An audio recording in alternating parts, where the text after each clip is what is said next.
Welcome to the Voxlore. Our channel produces immersive fantasy audiobooks for entertainment and storytelling enjoyment. All content, including narration, sound design, and storytelling elements, is created with passion for fantasy fans. Part 4 of A Son of the Middle Border by Hamlin Garland. Let's continue the story and see what happens next. Chapter 16. We move to town. One day, soon after the death of my sister Harriet, my father came home from a meeting of the Grange with a message which shook our home with the force of an earthquake. The officers of the order had asked him to become the official grain buyer for the county, and he had agreed to do it. "I am to take charge of the new elevator which is just being completed in Osage," he said. The effect of this announcement was far-reaching. First of all, it put an end not merely to our further pioneering but, as the plan developed, promised to translate us from the farm to a new and shining world. A town world where circuses, baseball games, and county fairs were events of almost daily occurrence. It awed while it delighted us, for we felt vaguely our father's perturbation. For the first time since leaving Boston, some 30 years before, Dick Garland began to dream of making a living at something less backbreaking than tilling the soil. It was to him a most abrupt and startling departure from the fixed plan of his life, and I dimly understood even then that he came to this decision only after long and troubled reflection. Mother, as usual, sat in silence. If she showed exultation, I do not recall the fashion of it. Father assumed his new duties in June, and during all that summer and autumn, drove away immediately after breakfast each morning, to the elevator some 6 miles away, leaving me in full charge of the farm and its tools. All his orders to the hired men were executed through me. On me fell the supervision of their action, always with an eye to his general oversight. I never forgot that fact. He possessed the eye of an eagle. His uncanny powers of observation kept me terrified. He could detect at a glance the slightest blunder or wrongdoing in my day's activities. Every afternoon, about sunset, he came whirling into the yard, his team flecked with foam, his big gray eyes flashing from side to side, and if any tool was out of place or broken, he discovered it at once, and his reproof was never a cause of laughter to me or my brother. As harvest came on, he took command in the field, for most of the harvest help that year were rough, hardy wanderers from the south, nomads who had followed the line of ripening wheat from Missouri northward, and were not the most profitable companions for boys of 15. They reached our neighborhood in July, arriving like a flight of alien unclean birds, and vanished into the north in September as mysteriously as they had appeared. A few of them had been soldiers, others were the errant sons of the poor farmers and rough mechanics of older states, migrating for the adventure of it. One of them gave his name as Harry Lee. Others were known by such names as Big Ed or Shorty. Some carried valises, others had nothing but small bundles containing a clean shirt and a few socks. They all had the most appalling yet darkly romantic conception of women. A girl was the most desired thing in the world, a prize to be worked for, sought for, and enjoyed without remorse. She had no soul. The maid who yielded to temptation deserved no pity, no consideration, no aid. Her sufferings were amusing, her diseases a joke, her future of no account. From these men Burton and I acquired a desolating fund of information concerning South Clark Street in Chicago and the riverfront in St. Louis. Their talk did not allure. It mostly shocked and horrified us. We had not known that such cruelty, such baseness was in the world, and it stood away in such violent opposition to the teaching of our fathers and uncles that it did not corrupt us.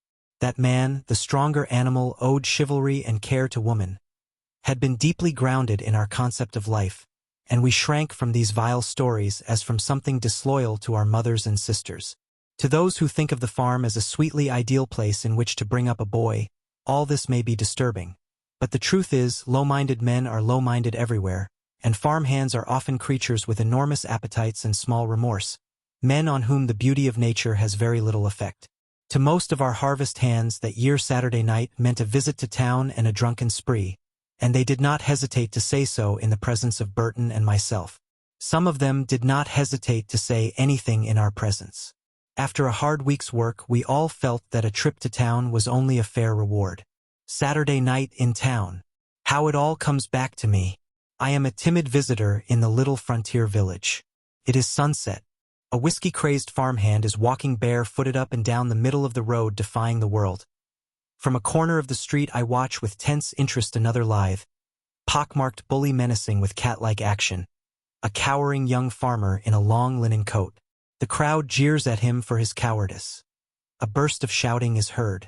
A trampling follows, and forth from the door of a saloon bulges a throng of drunken, steaming, reeling, cursing ruffians, followed by brave Jim McCarty, the city marshal, with an offender under each hand. The scene changes to the middle of the street.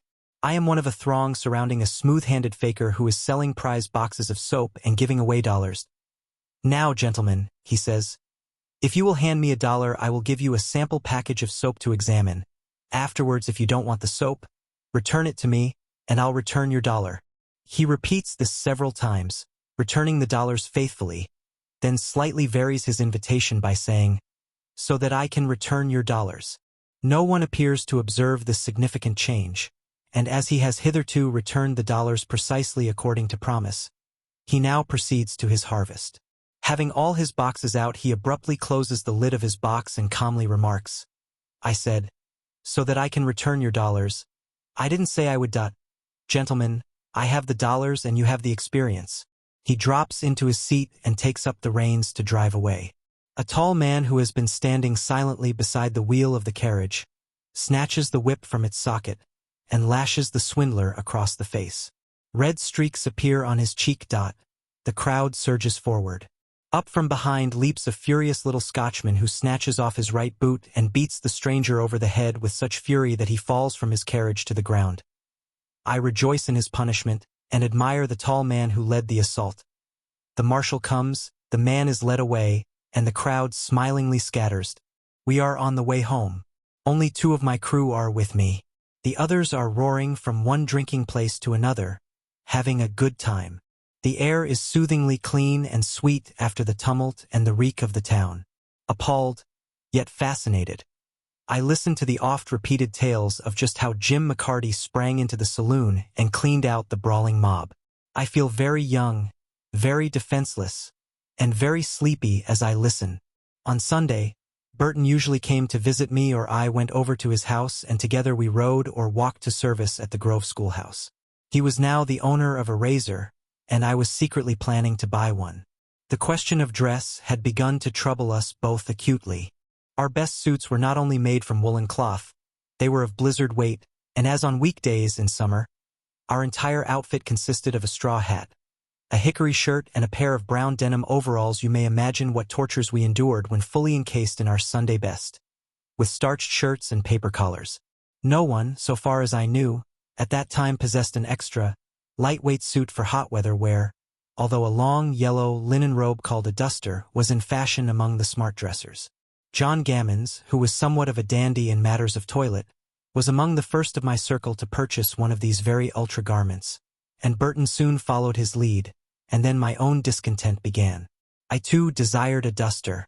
Unfortunately, my father did not see me as I saw myself. To him I was still a boy and subject to his will in matters of dress as in other affairs, and the notion that I needed a linen coat was absurd.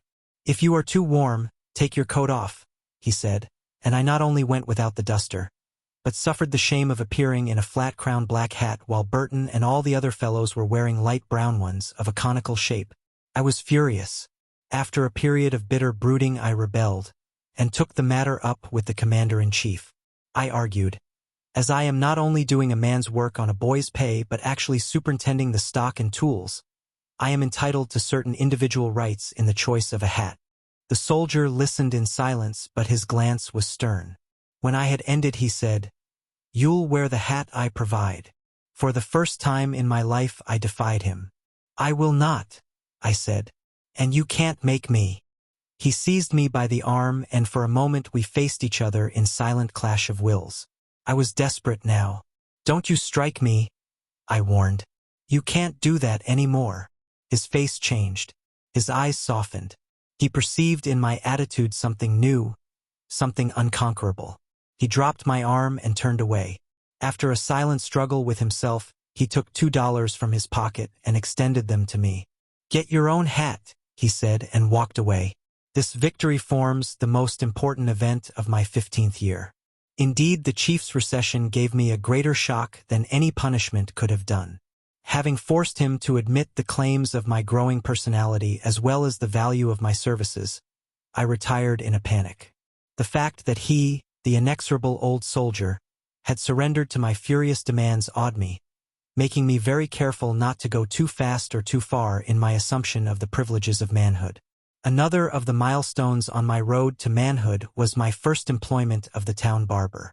Up to this time my hair had been trimmed by mother or mangled by one of the hired men, whereas both John and Burton enjoyed regular haircuts and came to Sunday school with the backs of their necks neatly shaved.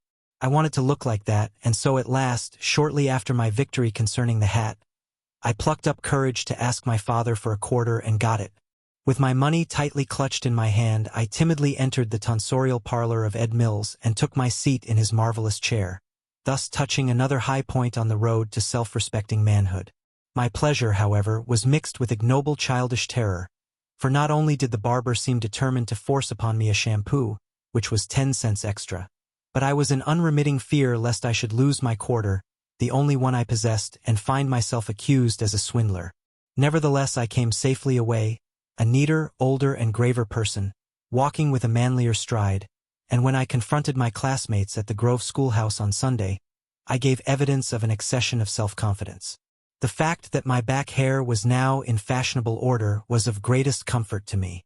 If only my trousers had not continued their distressing habit of climbing up my boot tops, I would have been almost at ease, but every time I rose from my seat it became necessary to make each instep smooth the leg of the other pantaloon, and even then they kept their shameful wrinkles, and a knowledge of my exposed ankles humbled me.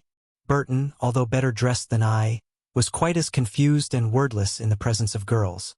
But John Gammons was not only confident, he was irritatingly facile. Furthermore, as son of the director of the Sunday school, he had almost too much distinction. I bitterly resented his linen collars, his neat suit, and his smiling assurance, for while we professed to despise everything connected with church, we were keenly aware of the bright eyes of Betty and noted that they rested often on John's curly head.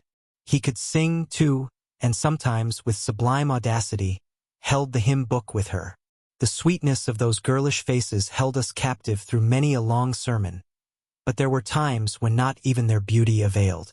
3 or 4 of us occasionally slipped away into the glorious forest to pick berries or nuts, or to loaf in the odorous shade of the elms along the creek. The cool aisles of the oaks seemed more sweetly sanctifying, after a week of sun-smit soil on the open plain, than the crowded little church with its droning preacher, and there was something mystical in the melody of the little brook and in the flecking of light and shade across the silent woodland path. To drink of the little ice-cold spring beneath the maple tree in Fraser's pasture was almost as delight-giving as the plate of ice cream which we sometimes permitted ourselves to buy in the village on Saturday, and often we wandered on, till the sinking sun warned us of duties at home and sent us hurrying to the open. It was always hard to go back to the farm after one of these days of leisure. Back to greasy overalls and milk-bespattered boots, back to the society of fly-bedeviled cows and steaming, salty horses, back to the currycomb and swill bucket. But it was particularly hard during this our last summer on the prairie. But we did it with a feeling that we were nearing the end of it. "Next year we'll be living in town," I said to the boys exultantly. "No more cow milking for me." I never rebelled at hard, clean work, like haying or harvest, but the slavery of being nurse to calves and scrub boy to horses cankered my spirits more and more, and the thought of living in town filled me with an incredulous anticipatory delight. A life of leisure, of intellectual activity seemed about to open up to me, and I met my chums in a restrained exultation which must have been trying to their souls. "I'm sorry to leave you," I jeered. "But so it goes. Some are chosen, others are left. Some rise to glory, others remain plodders." Such was my airy attitude. I wonder that they did not roll me in the dust. Though my own joy and that of my brother was keen and outspoken, I have no recollection that my mother uttered a single word of pleasure. She must have been as deeply excited, and as pleased as we, for it meant more to her than to us. It meant escape from the drudgery of the farm, from the pain of early rising, and yet I cannot be sure of her feeling. So far as she knew, this move was final. Her life as a farmer's wife was about to end after 20 years of early rising and never-ending labor, and I think she must have palpitated with joy of her approaching freedom from it all. as we were not to move till the following March, and as winter came on we went to school as usual in the bleak little shack at the corner of our farm and took part in all the neighborhood festivals. I have beautiful memories of trotting away across the plain to spelling schools and lyceums through the sparkling winter nights with Franklin by my side, while the low-hung sky blazed with stars and great white owls went flapping silently away before us. I am riding in a long sleigh to the north beneath a wondrous moon to witness a performance of Lord Dundreary at the Barker Schoolhouse. I am a neglected onlooker at a Christmas tree at Burr Oak. I am spelled down at the Sheehan School, and through all these scenes runs a belief that I am leaving the district never to return to it, a conviction which lends to every experience a peculiar poignancy of appeal. Though but a shaggy colt in those days, I acknowledged a keen longing to join in the parties and dances of the grown-up boys and girls. I was not content to be merely the unnoticed cub in the corner. A place in the family bobsled no longer satisfied me, and when at the sociable I stood in the corner with tousled hair and clumsy ill-fitting garments I was in my desire, a confident, graceful squire of dames. The dancing was a revelation to me of the beauty and grace latent in the awkward girls and hulking men of the farms. It amazed and delighted me to see how gloriously Madeline White swayed and tiptoed through the figures of the cotillion, and the sweet aloofness of Agnes Farwell's face filled me with worship. I envied Edwin Blackler his supple grace, his fine sense of rhythm, and especially the calm audacity of his manner with his partners. Bill, Joe, all the great lunking farm hands seemed somehow uplifted, carried out of their everyday selves, ennobled by some deep-seated emotion, and I was eager for a chance to show that I, too, could balance and bow and pay court to women. But, alas, I never did. I kept to my corner even though Stell Gilbert came to drag me out. Occasionally a half-dozen of these audacious young people would turn a church social or donation party into a dance, much to the scandal of the deacons. I recall one such performance which ended most dramatically. It was a shower for the minister whose salary was too small to be even an honorarium, and the place of meeting was at the Dells, two well-to-do farmers, brothers who lived on opposite sides of the road just south of the Grove Schoolhouse. Mother put up a basket of food, father cast a quarter of beef into the back part of the sleigh, and we were off early of a cold winter night in order to be on hand for the supper. My brother and I were mere passengers on the straw behind, along with the slab of beef, but we gave no outward sign of discontent. It was a clear, keen, marvelous twilight, with the stars coming out over the woodlands to the east. On every road the sound of bells and the voices of happy young people came to our ears. Occasionally some fellow with a fast horse and a gay cutter came slashing up behind us and called out, "Clear the track!" Father gave the road, and the youth and his best girl went whirling by with a gay word of thanks. Watchdogs guarding the Davis farmhouse barked in savage warning as we passed, and Mother said, "Everybody's gone. I hope we won't be late." We were, indeed, a little behind the others, for when we stumbled into the Ellis Durrell house we found a crowd of merry folks clustered about the kitchen stove. Mrs. Ellis flattered me by saying, "The young people are expecting you over at Joe's." Here she laughed. "I'm afraid they are going to dance." As soon as I was sufficiently thawed out, I went across the road to the other house, which gave forth the sound of singing and the rhythmic tread of dancing feet. It was filled to overflowing with the youth of the neighborhood, and Agnes Farwell, Joe's niece, the queenliest of them all, was leading the dance, her dark face aglow, her deep brown eyes alight. The dance was the Weevilly Wheat, and Ed Blackler was her partner. Against the wall stood Marsh Belford, a tall, crude, fierce young savage with eyes fixed on Agnes. He was one of her suitors and mad with jealousy of Blackler, to whom she was said to be engaged. He was a singular youth, at once bashful and baleful. He could not dance, and for that reason keenly resented Ed's supple grace and easy manners with the girls. Crossing to where Burton stood, I heard Belford say as he replied to some remark by his companions, "I'll roll him one o' these days." He laughed in a constrained way, and that his mood was dangerous was evident. In deep excitement Burton and I awaited the outcome. The dancing was of the harmless donation sort. As musical instruments were forbidden, the rhythm was furnished by a song in which we all joined with clapping hands. "Come hither, my love, and trip together in the morning early. Give to you the parting hand, although I love you dearly. I won't have none of your Weevilly Wheat, I won't have none of your barley. I'll have some flour in half an hour to bake a cake for Charlie. Oh, Charlie, he is a fine young man. Charlie, he is a dandy. Charlie, he is a fine young man, for he buys the girls some candy. The figures were like those in the old-time Money Musk, and as Agnes bowed and swung and gave hands down the line, I thought her the loveliest creature in the world. And so did Marsh, only that which gladdened me maddened him. I acknowledged Edwin's superior claim. Marsh did not. Burton, who understood the situation, drew me aside and said, "Marsh has been drinking. There's going to be war." As soon as the song ceased and the dancers paused, Marsh, white with resolution, went up to Agnes and said something to her. She smiled, but shook her head and turned away. Marsh came back to where his brother Joe was standing, and his face was tense with fury. "I'll make her wish she hadn't," he muttered. Edwin, as floor manager, now called out a new set, and as the dancers began to form on, Joe Belford hunched his brother. "Go after him now," he said.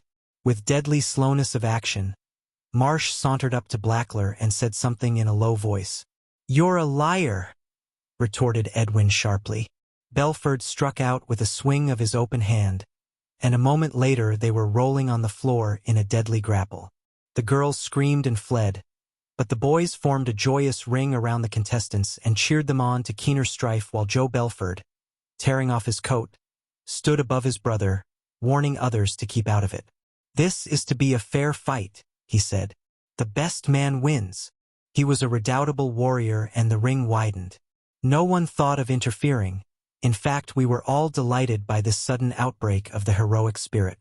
Ed threw off his antagonist and rose, bleeding but undaunted. "You devil," he said. "I'll smash your face." Marsh again struck him a staggering blow, and they were facing each other in watchful fury as Agnes forced her way through the crowd and, laying her hand on Belford's arm, calmly said, "Marsh Belford, what are you doing?" Her dignity, her beauty, her air of command, awed the bully and silenced every voice in the room. She was our hostess and as such assumed the right to enforce decorum. Fixing her glance upon Joe, whom she recognized as the chief disturber, she said, "You'd better go home. This is no place for either you or Marsh." Sobered, shamed, the Belfords fell back and slipped out, while Agnes turned to Edwin and wiped the blood from his face with self-contained tenderness. This date may be taken as fairly ending my boyhood, for I was rapidly taking on the manners of men. True, I did not smoke or chew tobacco, and I was not greatly given to profanity, but I was able to shoulder a 2-bushel sack of wheat and could hold my own with most of the harvesters. Although short and heavy, I was deft with my hands, as 1 or 2 of the neighborhood bullies had reason to know, and in many ways I was counted a man. I read during this year nearly 100 dime novels, little paper-bound volumes filled with stories of Indians and wild horsemen and dukes and duchesses and men in iron masks, and sewing girls who turned out to be daughters of nobility, and marvelous detectives who bore charmed lives and always trapped the villains at the end of the story. Of all these tales, those of the border naturally had most allurement. There was the Quaker sleuth, for instance, and Mad Matt the trailer, and Buckskin Joe who rode disdainfully alone, like Lachinvar, rescuing maidens from treacherous Apaches, cutting long rows of death notches on the stock of his carbine. One of these narratives contained a phantom troop of skeleton horsemen, a grisly squadron, which came like an icy wind out of the darkness, striking terror to the hearts of the renegades and savages, only to vanish with clatter of bones and click of hoofs. In addition to these delight-giving volumes, I traded stock with other boys of the neighborhood.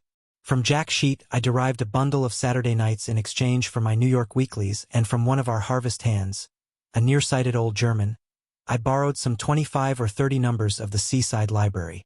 These also cost a dime when new, but you could return them and get a nickel in credit for another, provided your own was in good condition.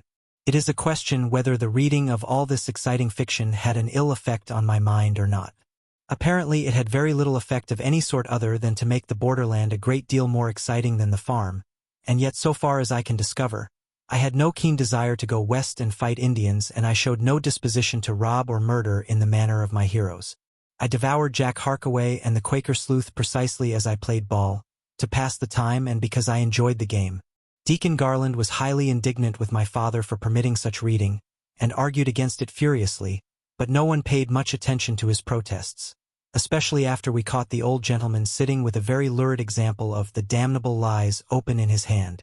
"I was only looking into it to see how bad it was," he explained.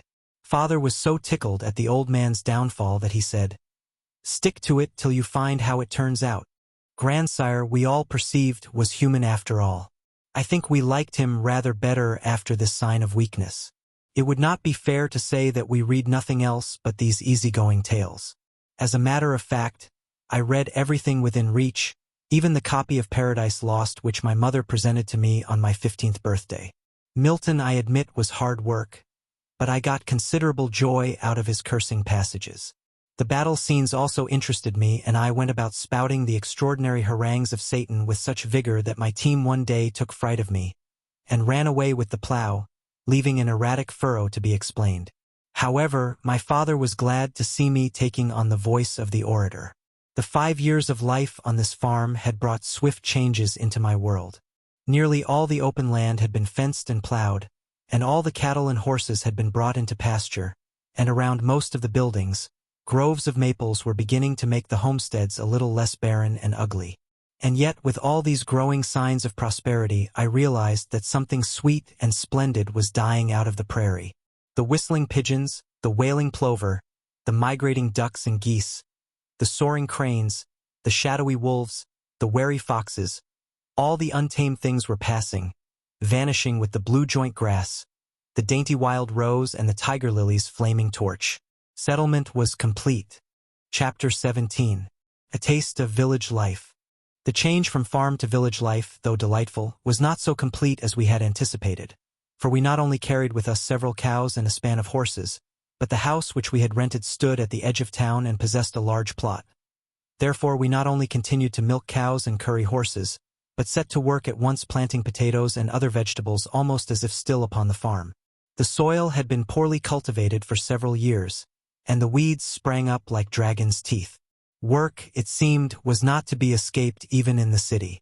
Though a little resentful of this labor and somewhat disappointed in our dwelling, we were vastly excited by certain phases of our new surroundings. To be within a few minutes' walk of the post office, and to be able to go to the store at any moment, were conditions quite as satisfactory as we had any right to expect.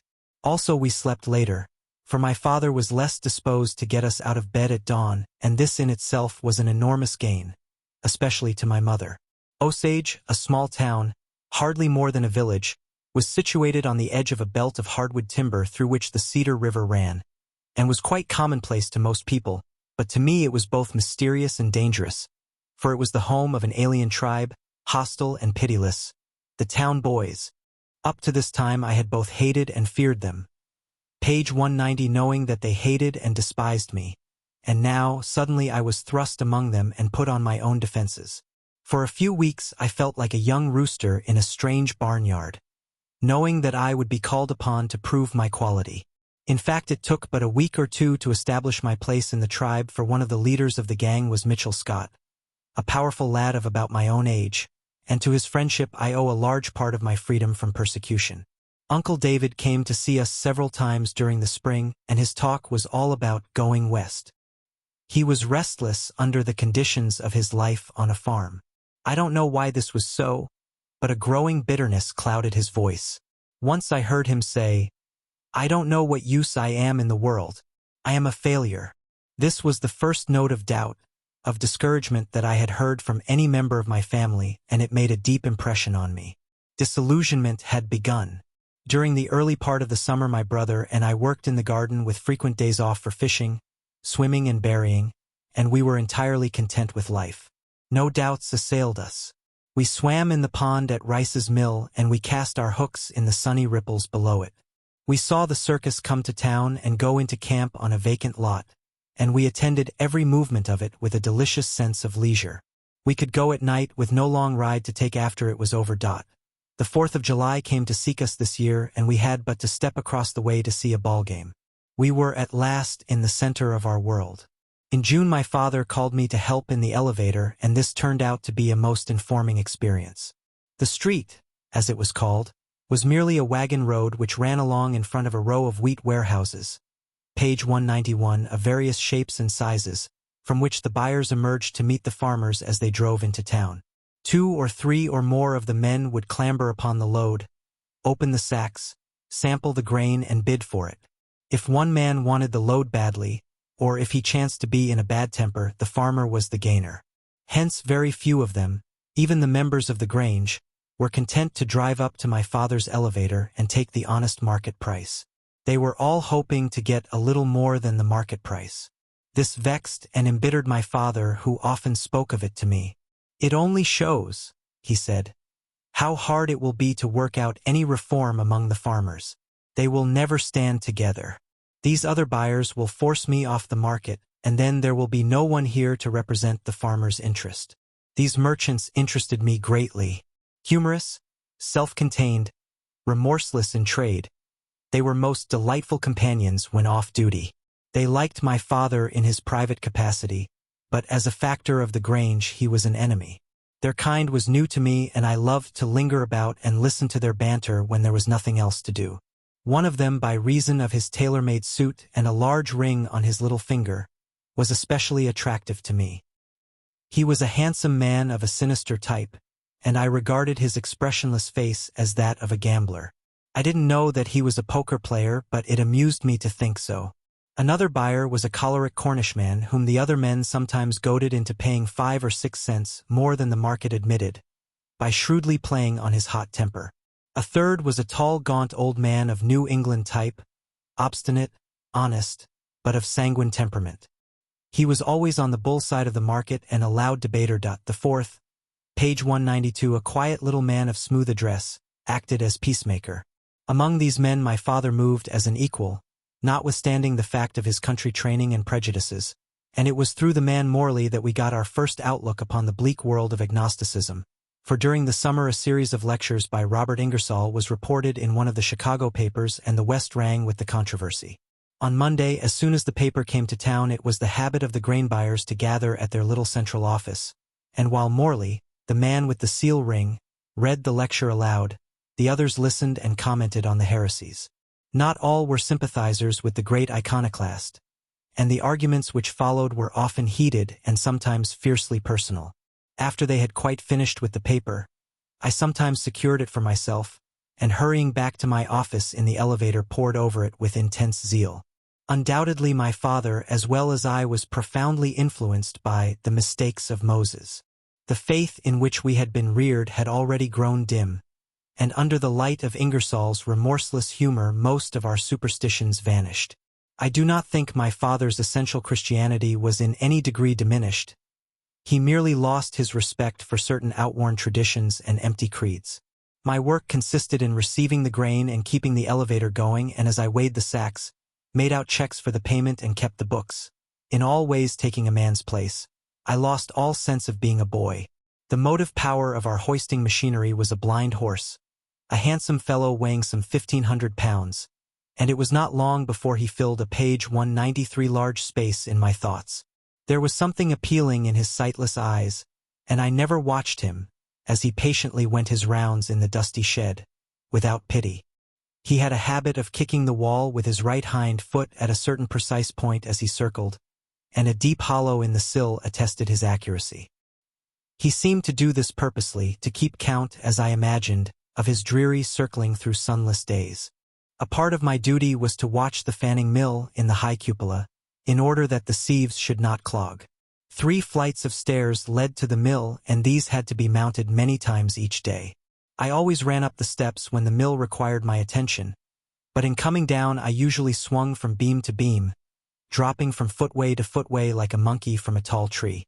My mother, in seeing me do this, called out in terror, but I assured her that there was not the slightest danger, and this was true, for I was both sure-footed and sure-handed in those days.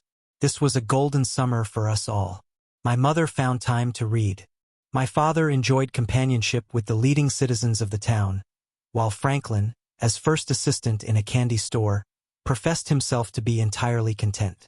My own holidays were spent in fishing or in roving the woods with Mitchell and George, but on Sundays the entire family dressed for church as for a solemn social function, fully alive to the dignity of Banker Brush and the grandeur of Congressman Deering, who came to service regularly.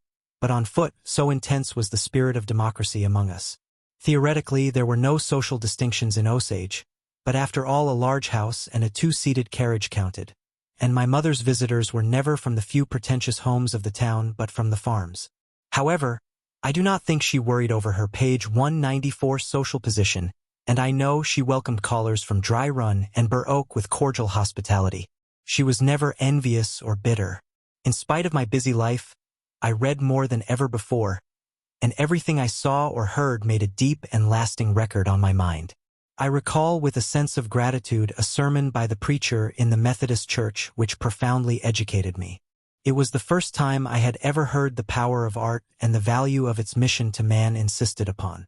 What was right and what was wrong had been pointed out to me, but things of beauty were seldom mentioned. With most eloquent gestures, with a face glowing with enthusiasm, the young orator enumerated the beautiful phases of nature. He painted the starry sky, the sunset clouds, and the purple hills in words of prismatic hue, and his rapturous eloquence held us rigid. "We have been taught," he said in effect, "that beauty is a snare of the evil one, that it is a lure to destroy, but I assert that God desires loveliness and hates ugliness. He loves the shimmering of dawn, the silver light on the lake, and the purple and snow of every summer cloud. He honors bright colors, for has he not set the rainbow in the heavens and made water to reflect the moon? He prefers joy and pleasure to hate and despair. He is not a God of pain, of darkness and ugliness. He is a God of beauty, of delight, of consolation." In some such strain he continued, and as his voice rose in fervent chant and his words throbbed with poetry, the sunlight falling through the window pane gave out a more intense radiance, and over the faces of the girls, a more entrancing color fell. He opened my eyes to a new world, the world of art.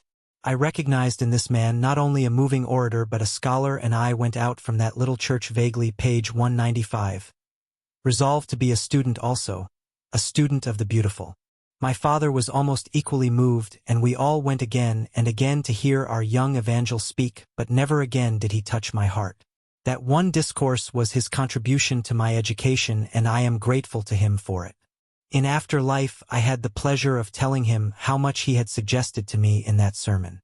There was much to allure a farmer boy in the decorum of well-dressed men and the grace of daintily clad women, as well as in the music and the dim interior of the church, which seemed to me of great dignity and charm, and I usually went both morning and evening to watch the regal daughters of the county aristocracy go up the aisle. I even joined a Sunday school class because charming Miss Culver was the teacher. Outwardly a stocky, ungraceful youth, I was inwardly a bold squire of romance, needing only a steed and a shield to fight for my lady love. No one could be more essentially romantic than I was at this time, but fortunately no one knew it. Mingling as I did with young people who had been students at the seminary, I naturally developed a new ambition. I decided to enter for the autumn term, and to that end gained from my father a leave of absence during August and hired myself out to bind grain in the harvest field. I demanded full wages, and when one blazing hot day I rode on a shining new marsh harvester into a field of wheat just south of the fair ground, I felt myself a man, and entering upon a course which put me nearer the clothing and the education I desired. Binding on a harvester was desperately hard work for a 16-year-old boy, for it called for endurance of heat and hunger, as well as for unusual celerity and precision of action. But as I considered myself full-grown physically, I could not allow myself a word of complaint. I kept my place beside my partner hour after hour, page 196, taking care of my half of 10 acres of grain each day. My fingers, raw and bleeding with the briars and smarting with the rust on the grain, were a torture, but I persisted to the end of harvest. In this way I earned enough money to buy myself a Sunday suit, some new boots, and the necessary books for the seminary term, which began in September. Up to this time I had never owned an overcoat nor a suit that fitted me. My shirts had always been made by my mother and had no real cuffs. I now purchased 2 boxes of paper cuffs and a real necktie. My intense satisfaction in these garments made mother smile with pleasure and understanding humor. In spite of my store suit and my high-heeled calfskin boots, I felt very humble as I left our lowly roof that first day and started for the chapel. To me, the brick building standing in the center of its ample yard was as imposing as I imagine the Harper Memorial Library must be to the youngster of today as he enters the University of Chicago. To enter the chapel meant running the gauntlet of 100 citified young men and women, fairly entitled to laugh at a clodjumper like myself, and I would have balked completely had not David Pointer, a neighbor's son, volunteered to lead the way. Gratefully I accepted his offer, and so passed for the first time into the little hall which came to mean so much to me in after years. It was a large room swarming with merry young people, and the Corinthian columns painted on the walls, the pipe organ, the stately professors on the platform, the self-confident choir, were all of such majesty that I was reduced to hair-like humility. What right had I to share in this splendor? Sliding hurriedly into a seat, I took refuge in the obscurity which my youth and short stature guaranteed to me. Page 197. Soon Professor Bush, the principal of the school, gentle, blue-eyed, white-haired, with a sweet and mellow voice, rose to greet the old pupils and welcome the new ones, and his manner so won my confidence that at the close of the service I went to him and told him who I was. Fortunately, he remembered my sister Harriet and politely said, "I am glad to see you, Hamlin," and from that moment I considered him a friend and an almost infallible guide. The school was in truth a very primitive institution, hardly more than a high school, but it served its purpose.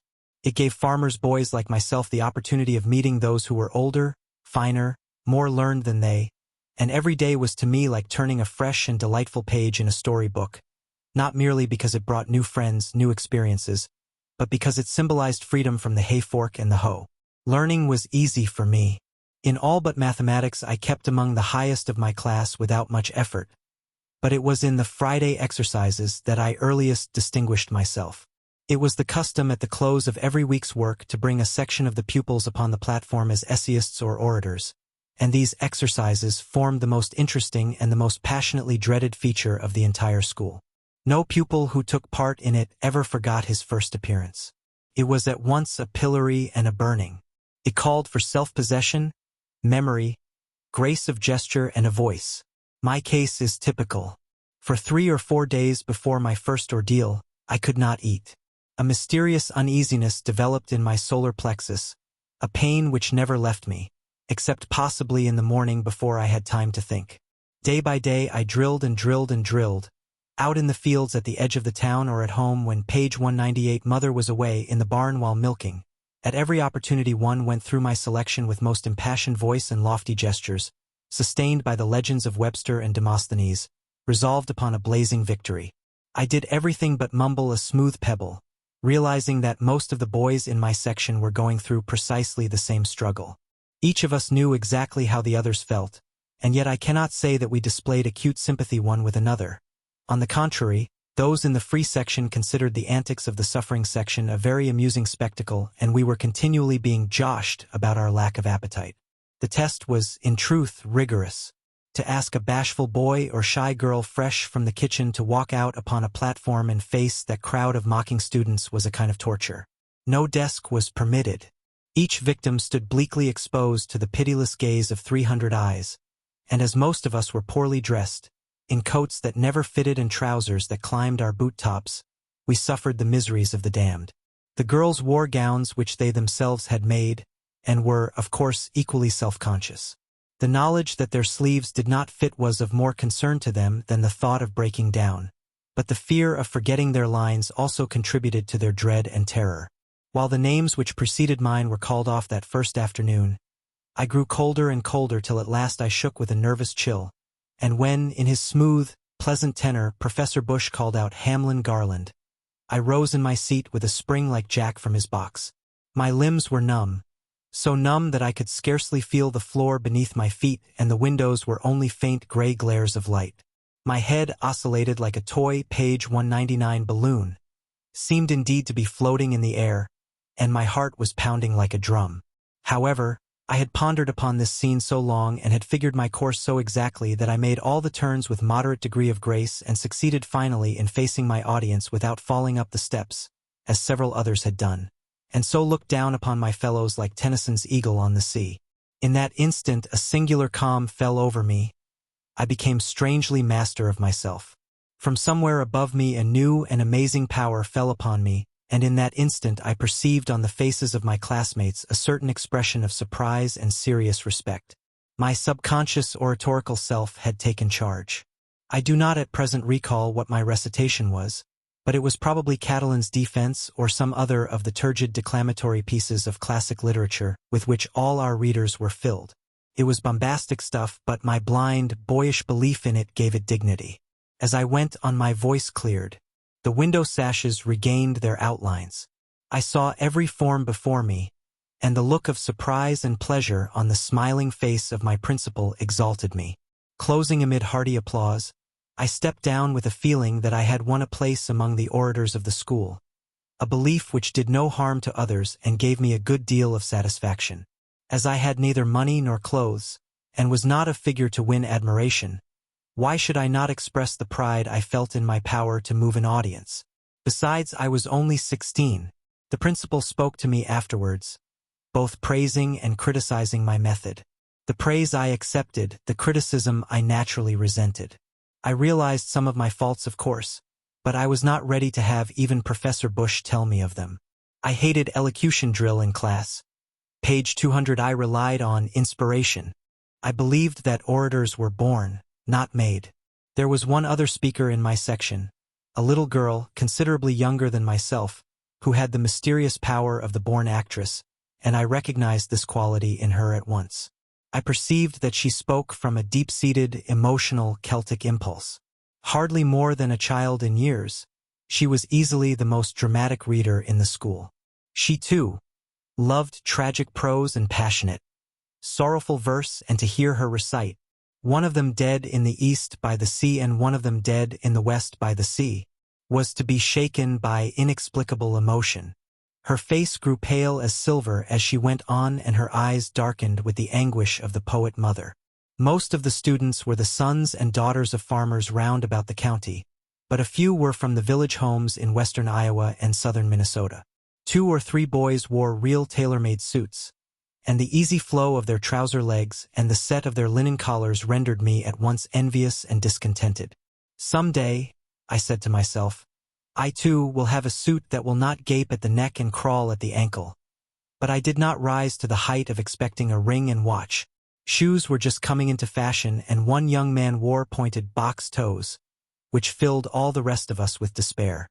John Cutler also wore collars of linen, real linen, which had to be laundered, but few of us dared fix our hopes as high as that. John also owned 3 neckties, and wore broad cuffs with engraved gold buttons, and on Fridays waved these splendors before our eyes with a malicious satisfaction which aroused our hatred. Of such complexion are the tragedies and triumphs of youth. Page 201. How I envied Arthur Peters his calm and haughty bearing. Most of us entered chapel like rabbits sneaking down a turnip patch, but Arthur and John and Walter loitered in with the easy and assured manner of senators or generals. So much depends upon leather and prunella.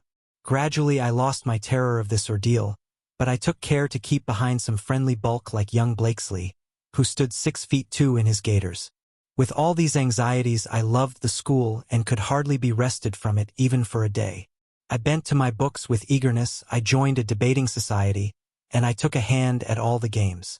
The days went by on golden, noiseless, ball-bearing axles, and almost before I realized it, winter was upon the land.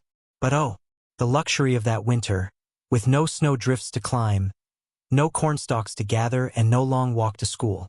It was sweet to wake each morning in the shelter of our little house and know that another day of delightful schooling was ours. Our hands softened and lightened. Our walk became each day less of a gallumping plod. The companionship of bright and interesting young people, and the study of well-dressed men and women in attendance upon lectures and socials was a part of our instruction and had their refining effect upon us, graceless colts though we were. Sometime during this winter Wendell Phillips came to town and lectured on the lost arts. My father took us all to see and hear this orator hero of his boyhood days in Boston. I confess to a disappointment in the event. A tall old gentleman with handsome clean-cut features rose from behind the pulpit in the Congregational Church and read from a manuscript. Read quietly, colloquially, like a teacher addressing a group of students, with scarcely a gesture and without raising his voice. Only once, page 202, toward the end of the hour did he thrill us, and then only for a moment. Father was a little saddened. He shook his head gravely. He isn't the orator he was in the good old anti-slavery days. he explained and passed again into a glowing account of the famous slave speech in Faneuil Hall when the pro-slavery men all but mobbed the speaker. Per contra, I liked, and the boys all liked, a certain peripatetic temperance lecturer named Beale, for he was an orator, one of those who rise on an impassioned chant, soaring above the snows of Chimborazo, mingling the purple and gold of sunset with the saffron and silver of the dawn. None of us could tell just what these gorgeous passages meant, but they were beautiful while they lasted, and sadly corrupted our oratorical style. It took some of us 20 years to recover from the fascination of this man's absurd and high-falutin elocutionary sing-song. I forgot the farm, I forgot the valley of my birth, I lived wholly and with joy in the present. Song, poetry, history mingled with the sports which made our life so unceasingly interesting. There was a certain girl, the daughter of the shoe merchant, who, temporarily, displaced the image of Agnes in the niche of my shrine, and to roll the platter for her at a sociable was a very high honor indeed. And there was another, a glorious contralto singer, much older than I, but there, I must not claim to have even attracted her eyes, and my meetings with Millie were so few and so public that I cannot claim to have ever conversed with her. They were all boyish adorations. Much as I enjoyed this winter, greatly as it instructed me, I cannot now recover from its luminous dark more than here and there an incident, a poem, a song. It was page 203, all delightful, that I know, so filled with joyous hours that I retain but a mingled impression of satisfaction and regret. Satisfaction with life as I found it, regret at its inevitable ending, for my father, irritated by the failure of his renter, announced that he had decided to put us all back upon the farm. Chapter 18. Back to the farm. Judging from the entries in a small diary of this date, I was neither an introspective youth nor one given to precocious literary subtleties. On March 27, 1877, I made this entry. Today we move back upon the farm. This is all of it. No more, no less. Not a word to indicate whether I regretted the decision or welcomed it, and from subsequent equally bald notes, I derive the information that my father retained his position as grain buyer, and that he drove back and forth daily over the 5 miles which lay between the farm and the elevator. There is no mention of my mother, no hint as to how she felt, although the return to the loneliness and drudgery of the farm must have been as grievous to her as to her sons. Our muscles were soft and our heads filled with new ambitions, but there was no alternative. It was back to the field, or out into the cold, cold world. So forth we went upon the soil in the old familiar way, there to plod to and fro endlessly behind the cedar and the harrow. It was harder than ever to follow a team for 10 hours over the soft ground, and early rising was more difficult than it had ever been before, but I discovered some compensations which helped me bear these discomforts. I saw more of the beauty of the landscape, and I now had an aspiration to occupy my mind. Page 205. My memories of the seminary. The echoes of the songs we had heard gave the morning chorus of the prairie chickens a richer meaning than before. The west wind, laden with the delicious smell of uncovered earth, the tender blue of the sky, the cheerful chirping of the ground sparrows, the jocund whistling of the gophers, the winding flight of the prairie pigeons. All these sights and sounds of spring swept back upon me, bringing something sweeter and more significant than before. I had gained in perception and also in the power to assimilate what I perceived. This year in town had other far-reaching effects. It tended to warp us from our father's designs. It placed the rigorous, filthy drudgery of the farmyard in sharp contrast with the carefree companionable existence led by my friends in the village, and we longed to be of their condition. We had gained our first set of comparative ideas, and with them an unrest which was to carry us very far away. True, neither Burton nor I had actually shared the splendors of Congressman Deering's house, but we had obtained revelatory glimpses of its well-kept lawn, and through the open windows we had watched the waving of its lace curtains. We had observed also how well Avery Brush's frock coat fitted, and we comprehended something of the elegant leisure which the sons and daughters of William Petty's general store enjoyed. Over against these comforts, these luxurious conditions, we now set our ugly little farmhouse, with its rag carpets, its battered furniture, its barren attic, and its hard, rude beds. All that we possessed seemed very cheap and deplorably commonplace. My brother, who had passed a vivid and wonderful year riding race horses, clerking in an ice cream parlor, with frequent holidays of swimming and baseball, also, page 206, went groaning and grumbling to the fields. He too resented the currycomb and the dung fork. We both loathed the smell of manure and hated the greasy clothing which our tasks made necessary. Secretly we vowed that when we were 21 we would leave the farm, never to return to it. However, as the ground dried off, and the grass grew green in the dooryard, some part of this bitterness, this resentment, faded away, and we made no further complaint. My responsibilities were now those of a man. I was nearly full-grown, quick and powerful of hand, and vain of my strength, which was, in fact, unusual and of decided advantage to me. Nothing ever really tired me out. I could perform any of my duties with ease, and none of the men under me ever presumed to question my authority. As harvest came on, I took my place on our new marsh harvester, and bound my half of over 100 acres of heavy grain. The crop that year was enormous. At times, as I looked out over the billowing acres of wheat which must not only be reaped and bound and shocked and stacked but also threshed, before there was the slightest chance of my returning to the seminary, my face grew long and my heart heavy. Burton shared this feeling, for he, too, had become profoundly interested in the seminary and was eager to return, eager to renew the friendships he had gained. We both wished to walk once more beneath the maple trees in clean, well-fitting garments, and above all we hungered to escape the currycomb and the cow. Both of us retained our membership in the Adelphian Debating Society, and occasionally drove to town after the day's work to take part in the Monday meetings. Having decided definitely to be an orator, I now went about with a copy of Shakespeare in my pocket and, page 207, ranted the immortal soliloquies of Hamlet and Richard as I held the plow, feeling certain that I was following in the footprints of Lincoln and Demosthenes. Sundays brought a special sweet relief that summer, a note of finer poetry into all our lives, for often after a bath behind the barn we put on clean shirts and drove away to Osage to meet George and Mitchell, or went to church to see some of the girls we had admired at the seminary. On other Sabbaths we returned to our places at the Burr Oak schoolhouse, enjoying, as we used to do, a few hours' forgetfulness of the farm.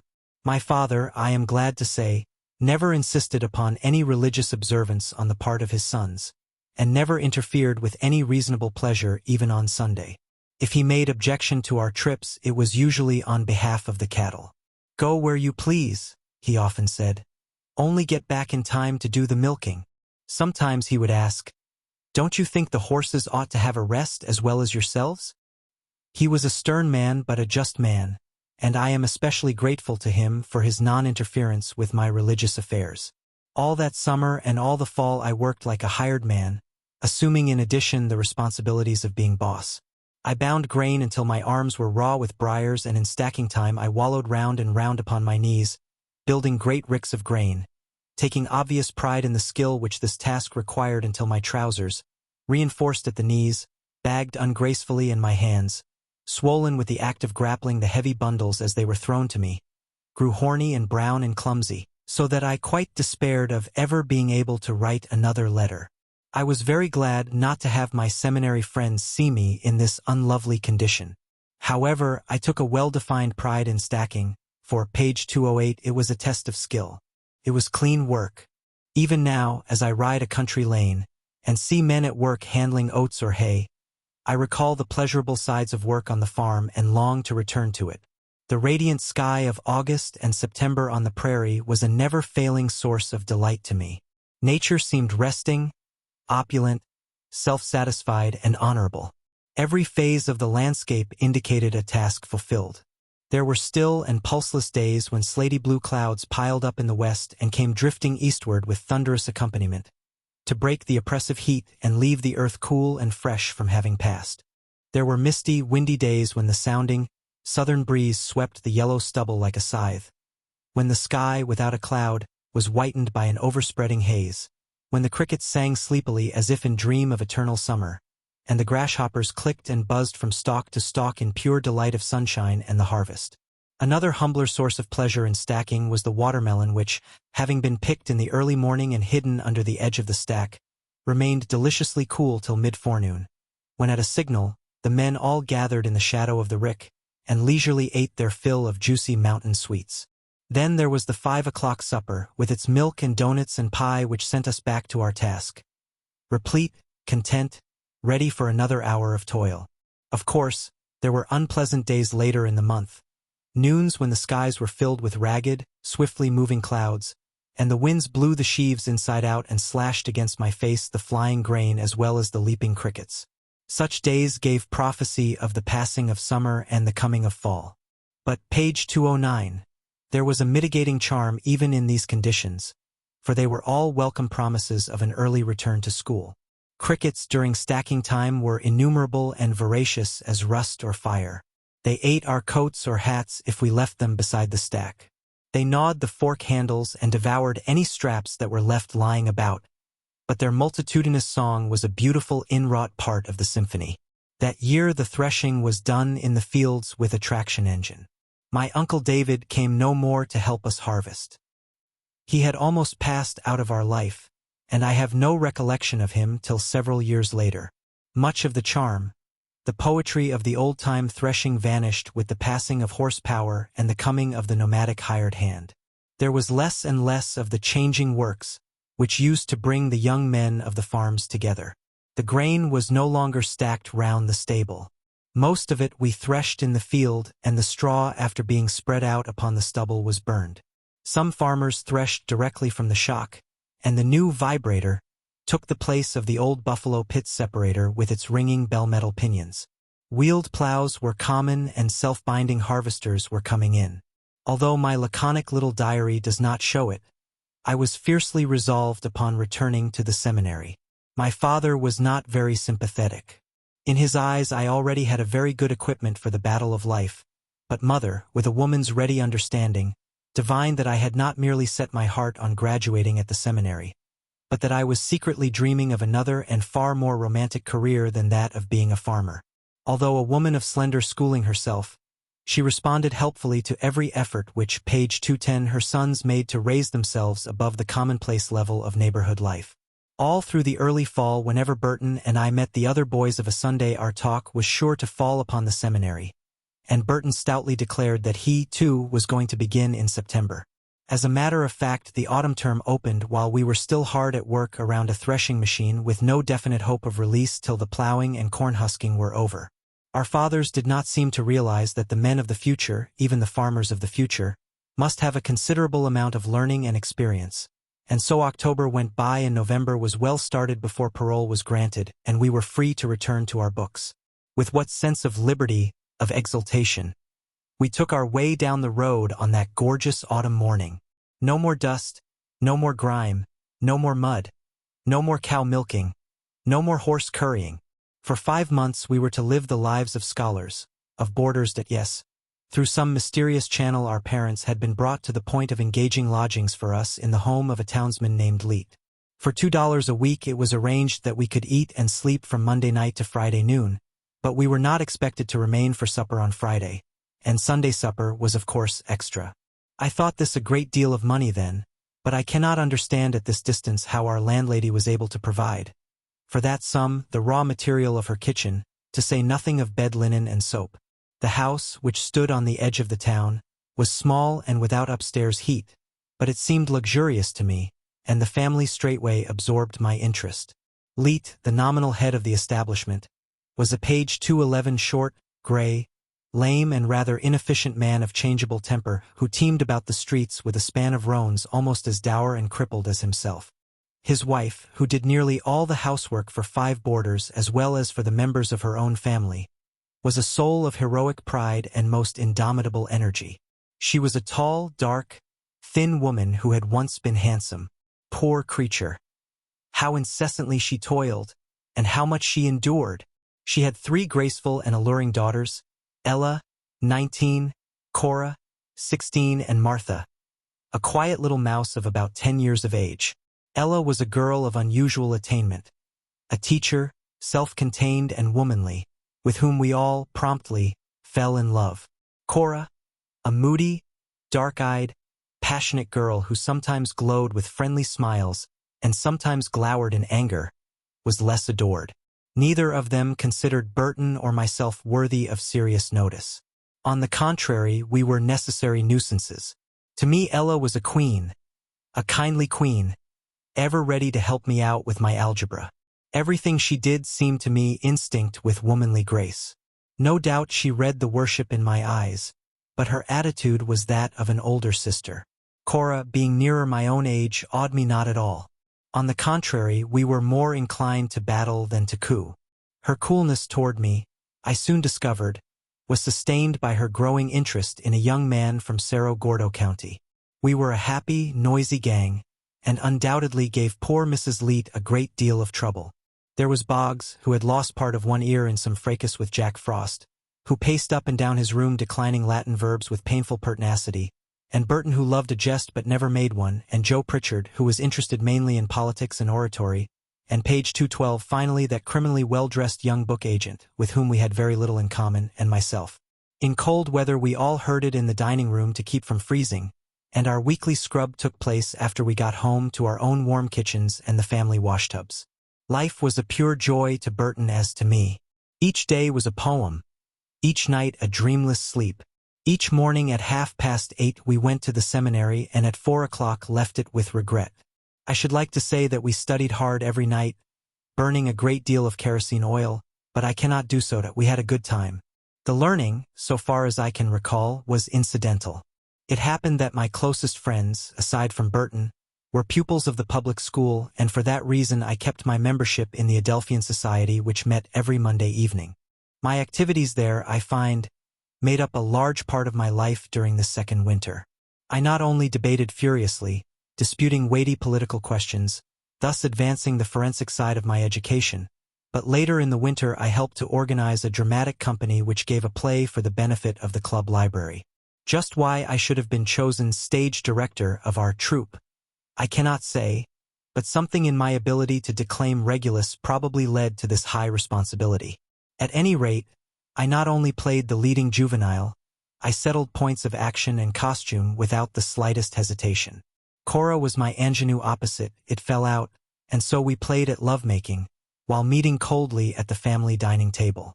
Our engagement in the town hall extended through 2 March evenings and was largely patronized.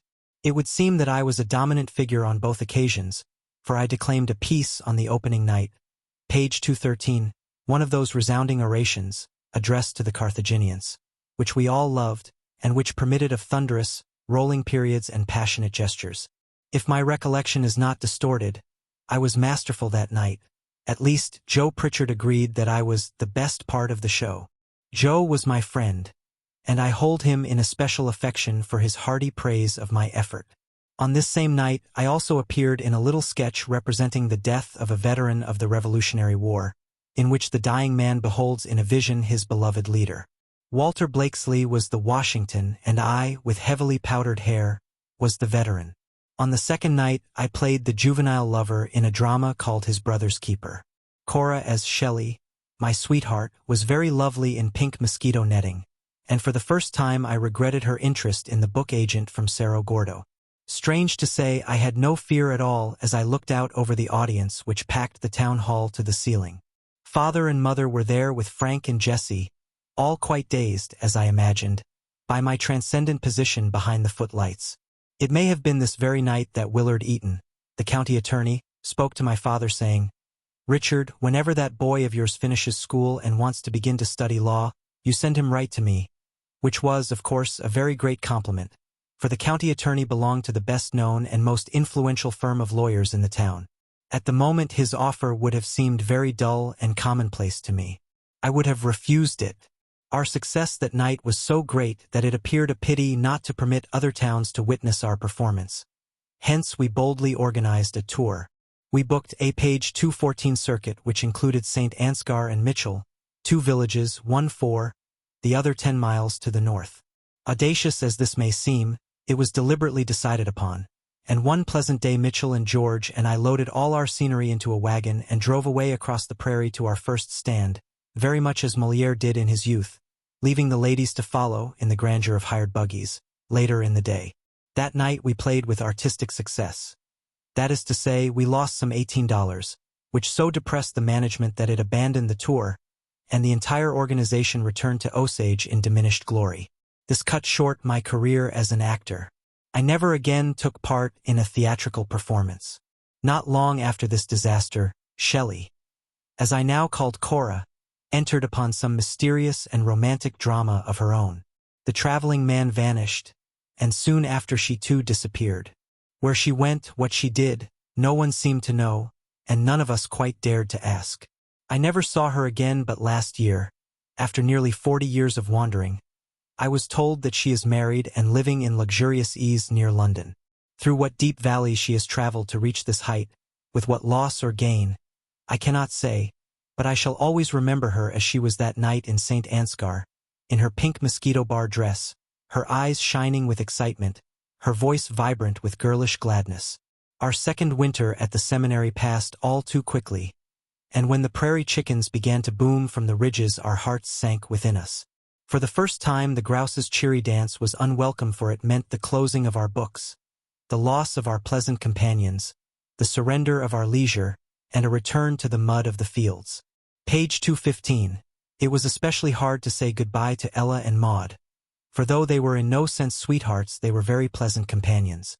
There were others whom it was a pleasure to meet in the halls and to emulate in the classrooms, and when early in April we went home to enter upon the familiar round of seeding, corn planting, corn plowing, harvesting, stacking and threshing, we had only the promise of an occasional trip to town to cheer us. It would seem that our interest in the girls of Burr Oak had diminished, for we were less regular in our attendance upon services in the little schoolhouse, and whenever we could gain consent to use a horse, we hitched up and drove away to town. These trips have golden, unforgettable charm, and indicate the glamour which approaching manhood was flinging over my world. My father's world was less jocund, was indeed filled with increasing anxiety, for just before harvest time a new and formidable enemy of the wheat appeared in the shape of a minute, ill-smelling insect called the chinch bug. It already bore an evil reputation with us, for it was reported to have eaten out the crops of southern Wisconsin and northern Illinois, and, indeed, before barley cutting was well underway the county was overrun with laborers from the south who were anxious to get work in order to recoup them for the loss of their own harvest. These fugitives brought incredible tales of the ravages of the enemy and prophesied our destruction, but, as a matter of fact, only certain dry ridges proclaimed the presence of the insect during this year. The crop was rather poor for other reasons, and Mr. Babcock, like my father, objected to paying board bills. His attitude was so unpromising that Burton and I cast about to see how we could lessen the expense of upkeep during our winter term of school. Page 216. Together we decided to hire a room and board ourselves, as many of the other fellows did, and so cut our expenses to a mere trifle. It was difficult, even in those days, to live cheaper than $2 per week, but we convinced our people that we could do it, and so at last wrung from our mothers a reluctant consent to our trying it. We got away in October, only 2 weeks behind our fellows. I well remember the lovely afternoon on which we unloaded our scanty furniture into the 2 little rooms which we had hired for the term. It was still glorious autumn weather, and we were young and released from slavery. We had a table, 3 chairs, a little strip of carpet, and a melodeon, which belonged to Burton's sister, and when we had spread our carpet and put up our curtains we took seats, and cocking our feet upon the window sill surveyed our surroundings with such satisfaction as only autocrats of the earth may compass. We were absolute masters of our time. That was our chiefest joy. We could rise when we pleased and go to bed when we pleased. There were no stables to clean, no pigs to feed, nothing marred our days. We could study or sing or dance at will. We could even wrestle at times with none to molest or make us afraid. I don't know that any of the girls perceived my new suit, but I hoped 1 or 2 of them did. The boys were quite outspoken in their approval of it. I had given up boots, also, for most of the townsmen wore shoes, thus marking the decline of the military spirit. I never again owned a pair of those man-killing top boots, which were not only hard to get on and off but pinched my toes, and interrupted the flow of my trouser legs. Thus one great era fades into another. The jackboot period was over, the shoe, commonplace and comfortable, had won. Our housekeeping was very simple. Each of us brought from home on Monday morning a huge bag of doughnuts together with several loaves of bread, and, with a milkman near at hand, our cooking remained rudimentary. We did occasionally fry a steak and boil some potatoes, and I have a dim memory of several disastrous attempts to make flapjacks out of flour and sweet milk. However, we never suffered from hunger as some of the other fellows actually did. Pretty Ethel Beebe comes into the record of this winter, like a quaint illustration to an old-fashioned story, for she lived near us and went to school along the same sidewalk. Burton was always saying, "Someday I am going to brace up and ask Ethel to let me carry her books, and I'm going to walk beside her right down Main Street." But he never did. Ultimately, I attained to that incredible boldness, but Burton only followed along behind. Ethel was a slender, smiling, brown-eyed girl with a keen appreciation of the ridiculous, and I have no doubt she catalogued all our peculiarities, for she always seemed page 218 to be laughing at us, and I think it must have been her smiles that prevented any romantic attachment. We walked and talked without any deeper interest than good comradeship. Mrs. Babcock was famous for her pies and cakes, and Burton always brought some delicious samples of her skill. As regularly as the clock on every Tuesday evening he said, in precisely the same tone, "Well, now we'll have to eat these pies right away or they'll spoil." And as I made no objection, we had pie for luncheon, pie and cake for supper, and cake and pie for breakfast until all these goodies, which were intended to serve as dessert through the week, were consumed. By Thursday morning we were usually down to dry bread and butter. We simplified our housework in other ways in order that we might have time to study, and Burton wasted a good deal of time at the fiddle, sawing away till I was obliged to fall upon him and roll him on the floor to silence him. I still have our ledger, which gives an itemized account of the cost of this experiment in self-board, and its footings are incredibly small. Less than 50 cents a day for both of us. Of course our mothers, sisters and aunts were continually joking us about our housekeeping, and once or twice Mrs. Babcock called upon us unexpectedly and found the room a sight. But we did not mind her very much. We only feared the bright eyes of Ethel and Maud and Carrie. Fortunately, they could not properly call upon us, even if they had wished to do so, and we were safe. It is probable, moreover, that they fully understood our methods, for they often slyly hinted at hasty dishwashing and primitive cookery. All of this only amused us, so long as they did not actually discover the dirt and disorder of which our mothers complained. Page 219. Our school library at that time was pitifully small and ludicrously prescriptive, but its shelves held a few of the fine old classics, Scott, Dickens, and Thackeray, the kind of books which can always be had in sets at very low prices. And in nosing about among these I fell, one day, upon 2 small red volumes called Mosses from an Old Manse. Of course I had read of the author, for these books were listed in my History of American Literature, but I had never, up to this moment, dared to open one of them. I was a discoverer. I turned a page or two, and instantly my mental horizon widened. When I had finished The Artist of the Beautiful, the great Puritan romancer had laid his spell upon me everlastingly. Even as I walked homeward to my lunch, I read. I ate with the book beside my plate. I neglected my classes that afternoon, and as soon as I had absorbed this volume I secured the other and devoted myself to it with almost equal intensity.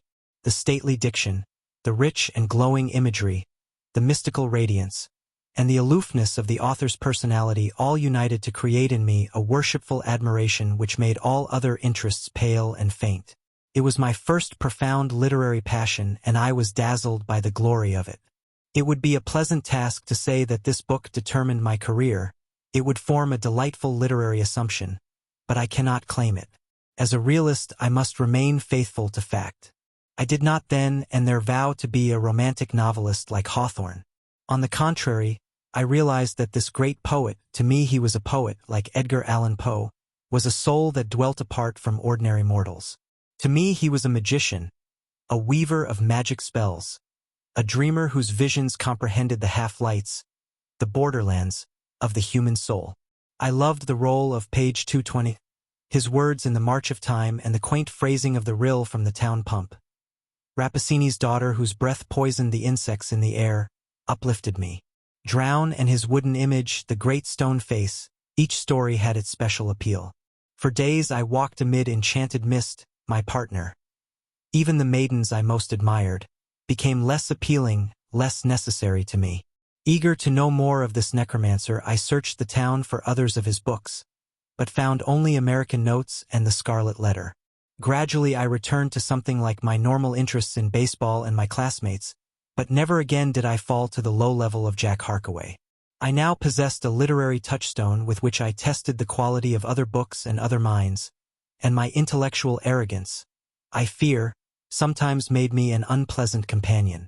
The fact that Ethel did not like Hawthorne sank her to a lower level in my estimation. Chapter 19. End of School Days. Though my years at the seminary were the happiest of my life, they are among the most difficult for me to recover and present to my readers. During half the year I worked on the farm fiercely, unsparing of myself, in order that I might have an uninterrupted season of study in the village. Each term was very like another so far as its broad program went, but innumerable, minute but very important progressions carried me toward manhood, events which can hardly be stated to an outsider. Burton remained my roommate, and in all our vicissitudes we had no vital disagreements, but his unconquerable shyness kept him from making a good impression on his teachers, and this annoyed me. It made him seem stupid when he was not. Once, as chairman of a committee, it became his duty to introduce a certain lecturer who was to speak on Elihu Burritt. And by some curious twist in my chum's mind this name became Luhi Burritt, and he so stated it in his introductory remarks. This amused the lecturer and raised a titter in the audience. Burton bled in silence over this mishap, for he was at heart deeply ambitious to be a public speaker. He never alluded to that speech even to me without writhing in retrospective shame. Another incident will illustrate his painfully shy character. One of our summer vacations was made notable by the visit of an exceedingly pretty girl to the page 222 home of one of Burton's aunts who lived on the road to the Grove, and my chum's excitement over the presence of this alien bird of paradise was very amusing to me as well as to his brother Charles, who was inclined, as an older brother, to take it out of Bert. I listened to my chum's account of his cousin's beauty with something more than fraternal interest. She came, it appeared, from Dubuque and had the true cosmopolitan's air of tolerance. Our small community amused her. Her hats and gowns, for it soon developed that she had at least two, were the envy of all the girls and the admiration of the boys. No disengaged or slightly obligated beau of the district neglected to hitch his horse at Mrs. Knapp's gate. Burton's opportunity seemed better than that of any other youth, for he could visit his aunt as often as he wished without arousing comment, whereas for me, a call would have been equivalent to an offer of marriage. My only chance of seeing the radiant stranger was at church. Needless to say, we all made it a point to attend every service during her stay. One Sunday afternoon, as I was riding over to the Grove, I met Burton plodding homeward along the grassy lane, walking with hanging head and sagging shoulders. He looked like a man in deep and discouraged thought, and when he glanced up at me, with a familiar defensive smile twisting his long lips, I knew something had gone wrong. "Hello," I said. "Where have you been?" "Over to Aunt Sally's," he said. His long linen duster was sagging at the sides, and peering down at his pockets I perceived a couple of quarts of lovely Siberian crab apples. "Where did you get all that fruit?" I demanded. "At home. Page 223. "What are you going to do with it?" "Take it back again." "What do you mean by such a performance?" With the swift flush and silent laugh which always marked his confessions of weakness or failure, he replied, "I went over to see Nettie.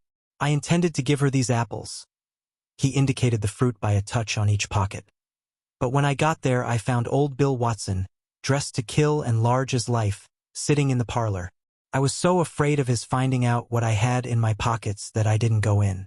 I came away leaving him in possession. Of course I laughed. But there was an element of pathos in it after all. Poor Bert. He always failed to get his share of the good things in this world.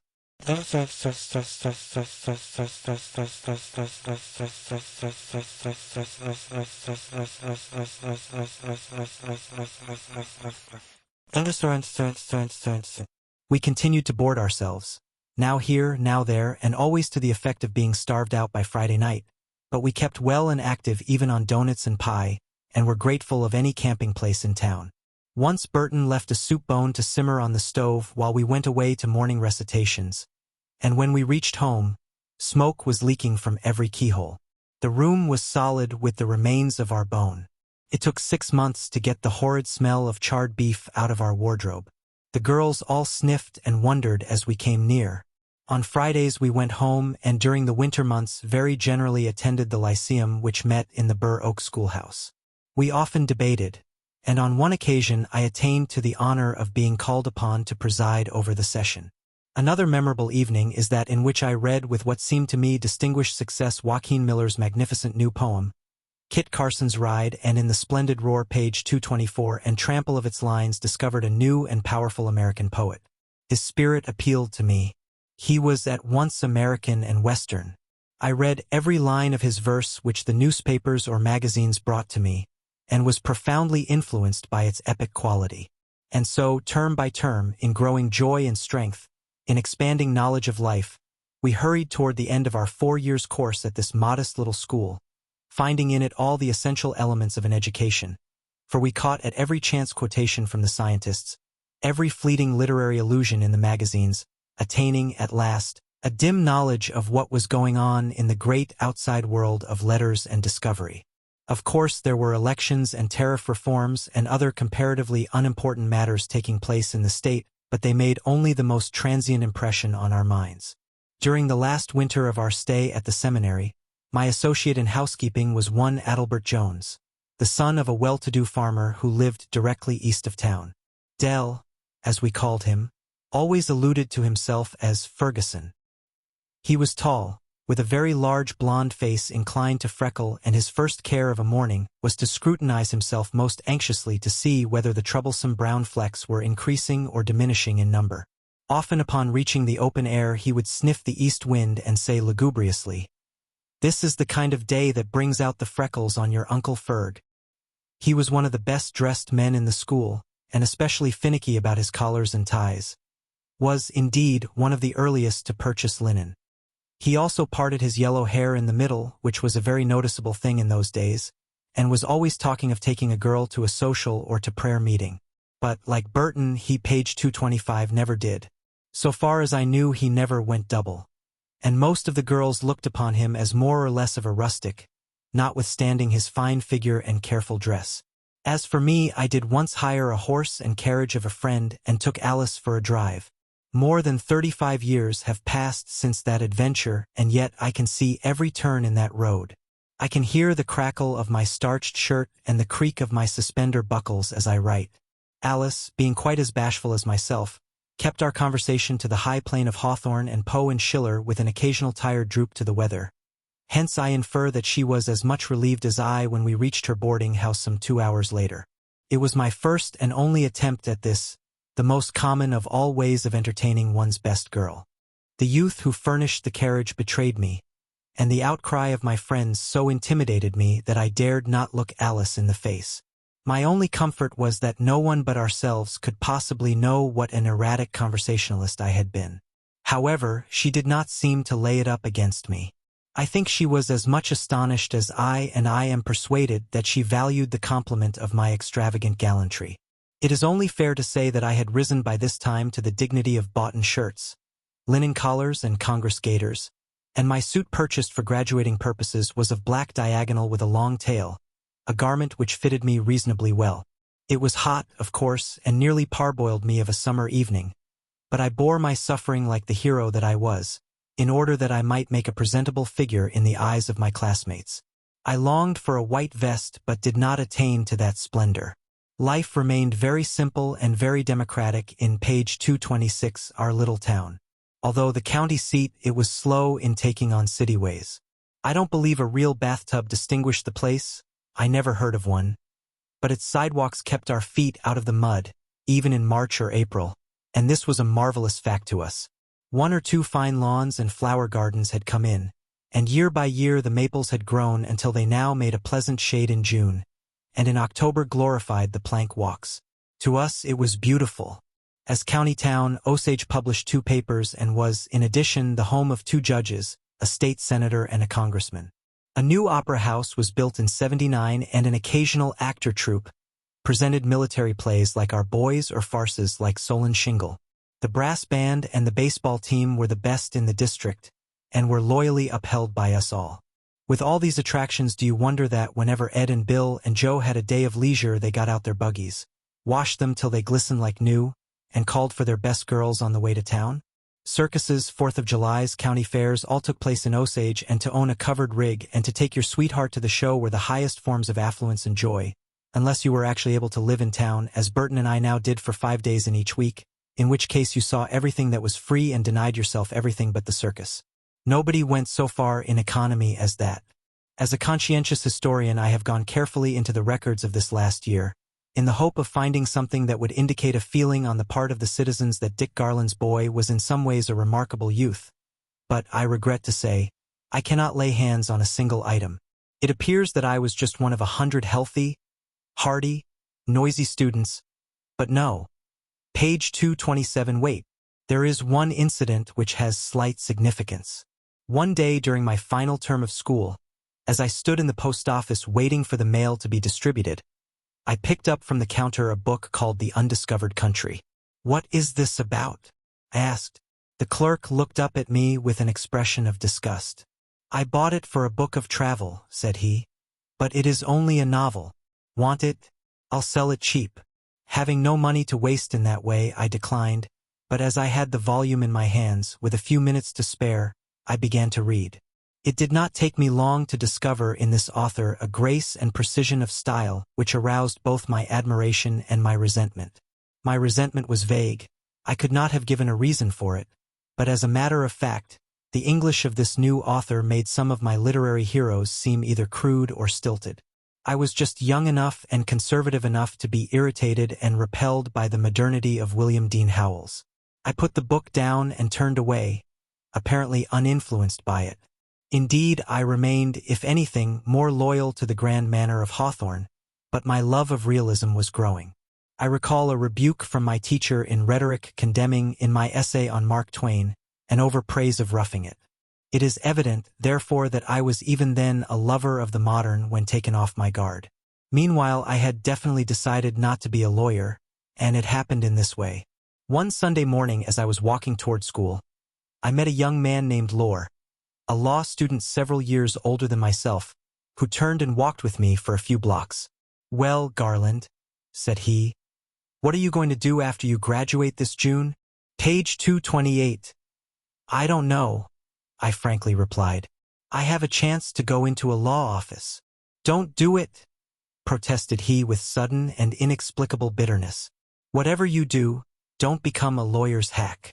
His tone and the words, "lawyer's hack," had a powerful effect upon my mind. The warning entered my ears and stayed there. I decided against the law as I had already decided against the farm. Yes, these were the sweetest days of my life, for I was carefree and glowing with the happiness which streams from perfect health and unquestioning faith. If any shadow drifted across this sunny year, it fell from a haunting sense of the impermanency of my leisure. Neither Burton nor I had an ache or a pain. We had no fear and cherished no sorrow, and we were both comparatively free from the lover's almost intolerable longing. Our loves were hardly more than admirations. As I project myself back into those days, I re-experience the keen joy I took in the downpour of vivid sunlight, in the colorful clouds of evening, and in the song of the west wind harping amid the maple leaves. The earth was new, the moonlight magical, the dawns miraculous. I shiver with the boy's solemn awe in the presence of beauty. The little recitation rooms, dusty with floating chalk, are wide halls of romance and the voices of my girl classmates, even though their words are algebraic formulas, ring sweet as bells across the years.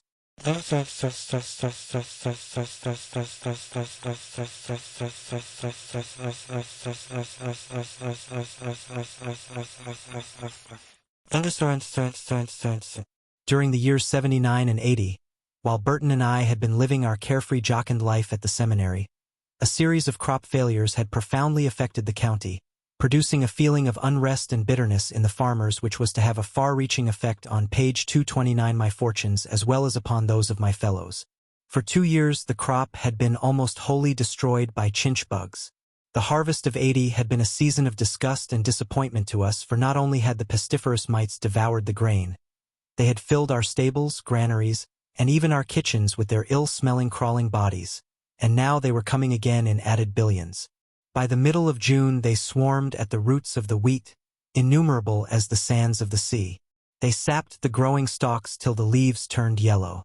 It was as if the field had been scorched. Even the edges of the corn showed signs of blight. It was evident that the crop was lost unless some great change took place in the weather, and many men began to offer their land for sale.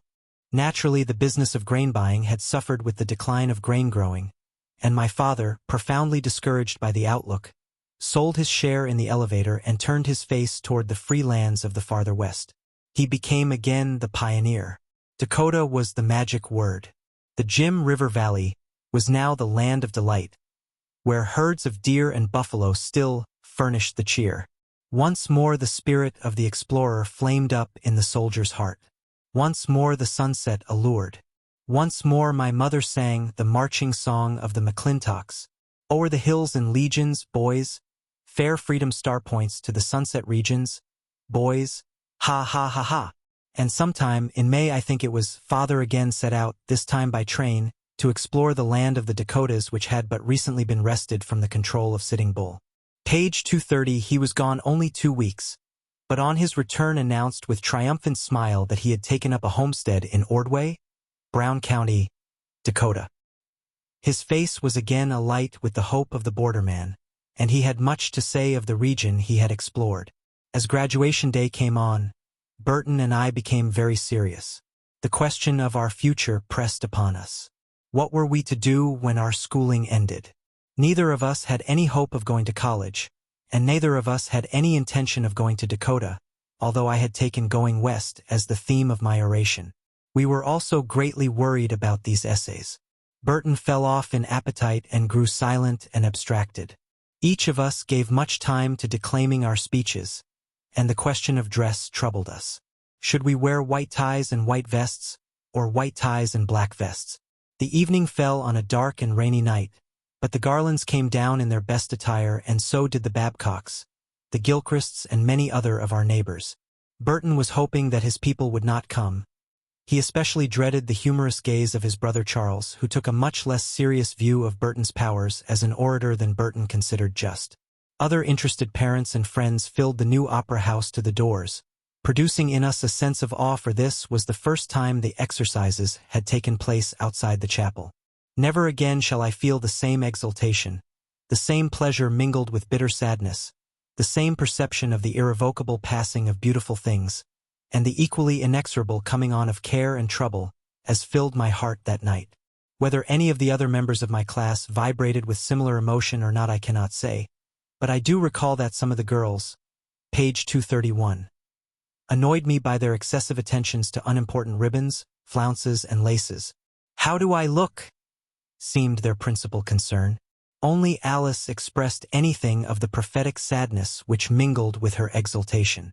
The name of my theme, which was made public for the first time in the little program, is worthy of a moment's emphasis. Going west had been suggested, of course, by the emigration fever, then at its height, and upon it I had lavished a great deal of anxious care. As an oration it was all very excited and very florid, but it had some stirring ideas in it, and coming in the midst of the profound political discourses of my fellows and the formal essays of the girls, it seemed much more singular and revolutionary, both in form and in substance, than it really was. As I waited my turn, I experienced that sense of nausea, that numbness which always preceded my platform trials, but as my name was called I contrived to reach the proper place behind the footlights, and to bow to the audience. My opening paragraph perplexed my fellows, and naturally, for it was exceedingly florid, filled with phrases like the lure of the sunset, the westward urge of men, and was neither prose nor verse. Nevertheless, I detected a slight current of sympathy coming up to me, and in the midst of the vast expanse of faces, I began to detect here and there a friendly smile. Mother and father were near, but their faces were very serious. After a few moments the blood began to circulate through my limbs, and I was able to move about a little on the stage. My courage came back, but alas! Just in proportion as I attained confidence my emotional chant mounted too high. Since the writing was extremely ornate, my manner should have been studiedly cold and page 232 simple. This I knew perfectly well, but I could not check the perfervid rush of my song. I ranted deplorably, and though I closed amid fairly generous applause, no flowers were handed up to me. The only praise I received came from Charles Lore, the man who had warned me against becoming a lawyer's hack. He, meeting me in the wings of the stage as I came off, remarked with ironic significance, "Well, that was an original piece of business." This delighted me exceedingly, for I had written with special deliberate intent to go outside the conventional grind of graduating orations. Feeling dimly, but sincerely, the epic march of the American pioneer. I had tried to express it in an address which was in fact a sloppy poem. I should not like to have that manuscript printed precisely as it came from my pen, and a phonographic record of my voice would serve admirably as an instrument of blackmail. However, I thought at the time that I had done moderately well, and my mother's shy smile confirmed me in the belief. Burton was white with stage fright as he stepped from the wings, but he got through very well, better than I, for he attempted no oratorical flights. Now came the usual hurried and painful farewells of classmates. With fervid handclasp we separated, some of us never again to meet. Our beloved principal, who was even then shadowed by the illness which brought about his death, clung to us as if he hated to see us go, and some of us could not utter a word as we took his hand in parting. What I said to Alice and Maud and Ethel I do not know, but I do recall that I had an uncomfortable lump in my throat while saying it. As a truthful historian, I must add that Burton and I, immediately after this highly emotional close of our school career, were both called upon to climb into the page 233 family carriage and drive away into the black night, back to the farm, an experience which seemed to us at the time a sad anticlimax. When we entered our ugly attic rooms and tumbled wearily into our hard beds, we retained very little of our momentary sense of victory. Our carefree school life was ended. Our stern education in life had begun. Chapter 20. The Land of the Dakotas. The movement of settlers toward Dakota had now become an exodus, a stampede. Hardly anything else was talked about as neighbors met one another on the road or at the Burr Oak schoolhouse on Sundays. Every man who could sell out had gone west or was going. In vain did the county papers and Farmers Institute lecturers advise cattle raising and plead for diversified tillage, predicting wealth for those who held on. Farmer after farmer joined the march to Kansas, Nebraska, and Dakota. "We are wheat raisers," they said, "and we intend to keep in the wheat belt." Our own family group was breaking up. My Uncle David of pioneer spirit had already gone to the far Missouri Valley. Rachel had moved to Georgia, and Grandad McClintock was with his daughters, Samantha and Deborah, in western Minnesota. My mother, thus widely separated from her kin, resigned herself once more to the thought of founding a new home. Once more she sang, "O'er the hills and legions, boys," with such spirit as she could command, her clear voice a little touched with the huskiness of regret. I confess I sympathized in some degree with my father's new design. There was something large and fine in the business of wheat growing, and to have a plague of insects arise just as our harvesting machinery was reaching such perfection that we could handle our entire crop without hired help, was a tragic, abominable page 235 injustice. I could not blame him for his resentment and dismay. My personal plans were now confused and wavering. I had no intention of joining this westward march. On the contrary, I was looking toward employment as a teacher. Therefore my last weeks at the seminary were shadowed by a cloud of uncertainty and vague alarm. It seemed a time of change, an immense, far-reaching, portentous readjustment. Our homestead was sold, my world was broken up. What am I to do? Was my question. Father had settled upon Ordway, Brown County, South Dakota, as his future home, and immediately after my graduation, he and my brother set forth into the new country to prepare the way for the family's removal, leaving me to go ahead with the harvest alone. It fell out, therefore, that immediately after my flowery oration on going west I found myself more of a slave to the cattle than ever before in my life. Help was scarce. I could not secure even so much as a boy to aid in milking the cows. I was obliged to work double time in order to set up the sheaves of barley which were in danger of moldering on the wet ground. I worked with a kind of bitter, desperate pleasure, saying, "This is the last time I shall ever lift a bundle of this accursed stuff." And then, to make the situation worse, in raising some heavy machinery connected with the self-binder, I strained my side so seriously that I was unable to walk. This brought the harvesting to a stand, and made my father's return necessary. For several weeks I hobbled about, bent like a gnome, and so helped to reap what the chinch bugs had left, while my mother prepared to follow the sunset with her boss.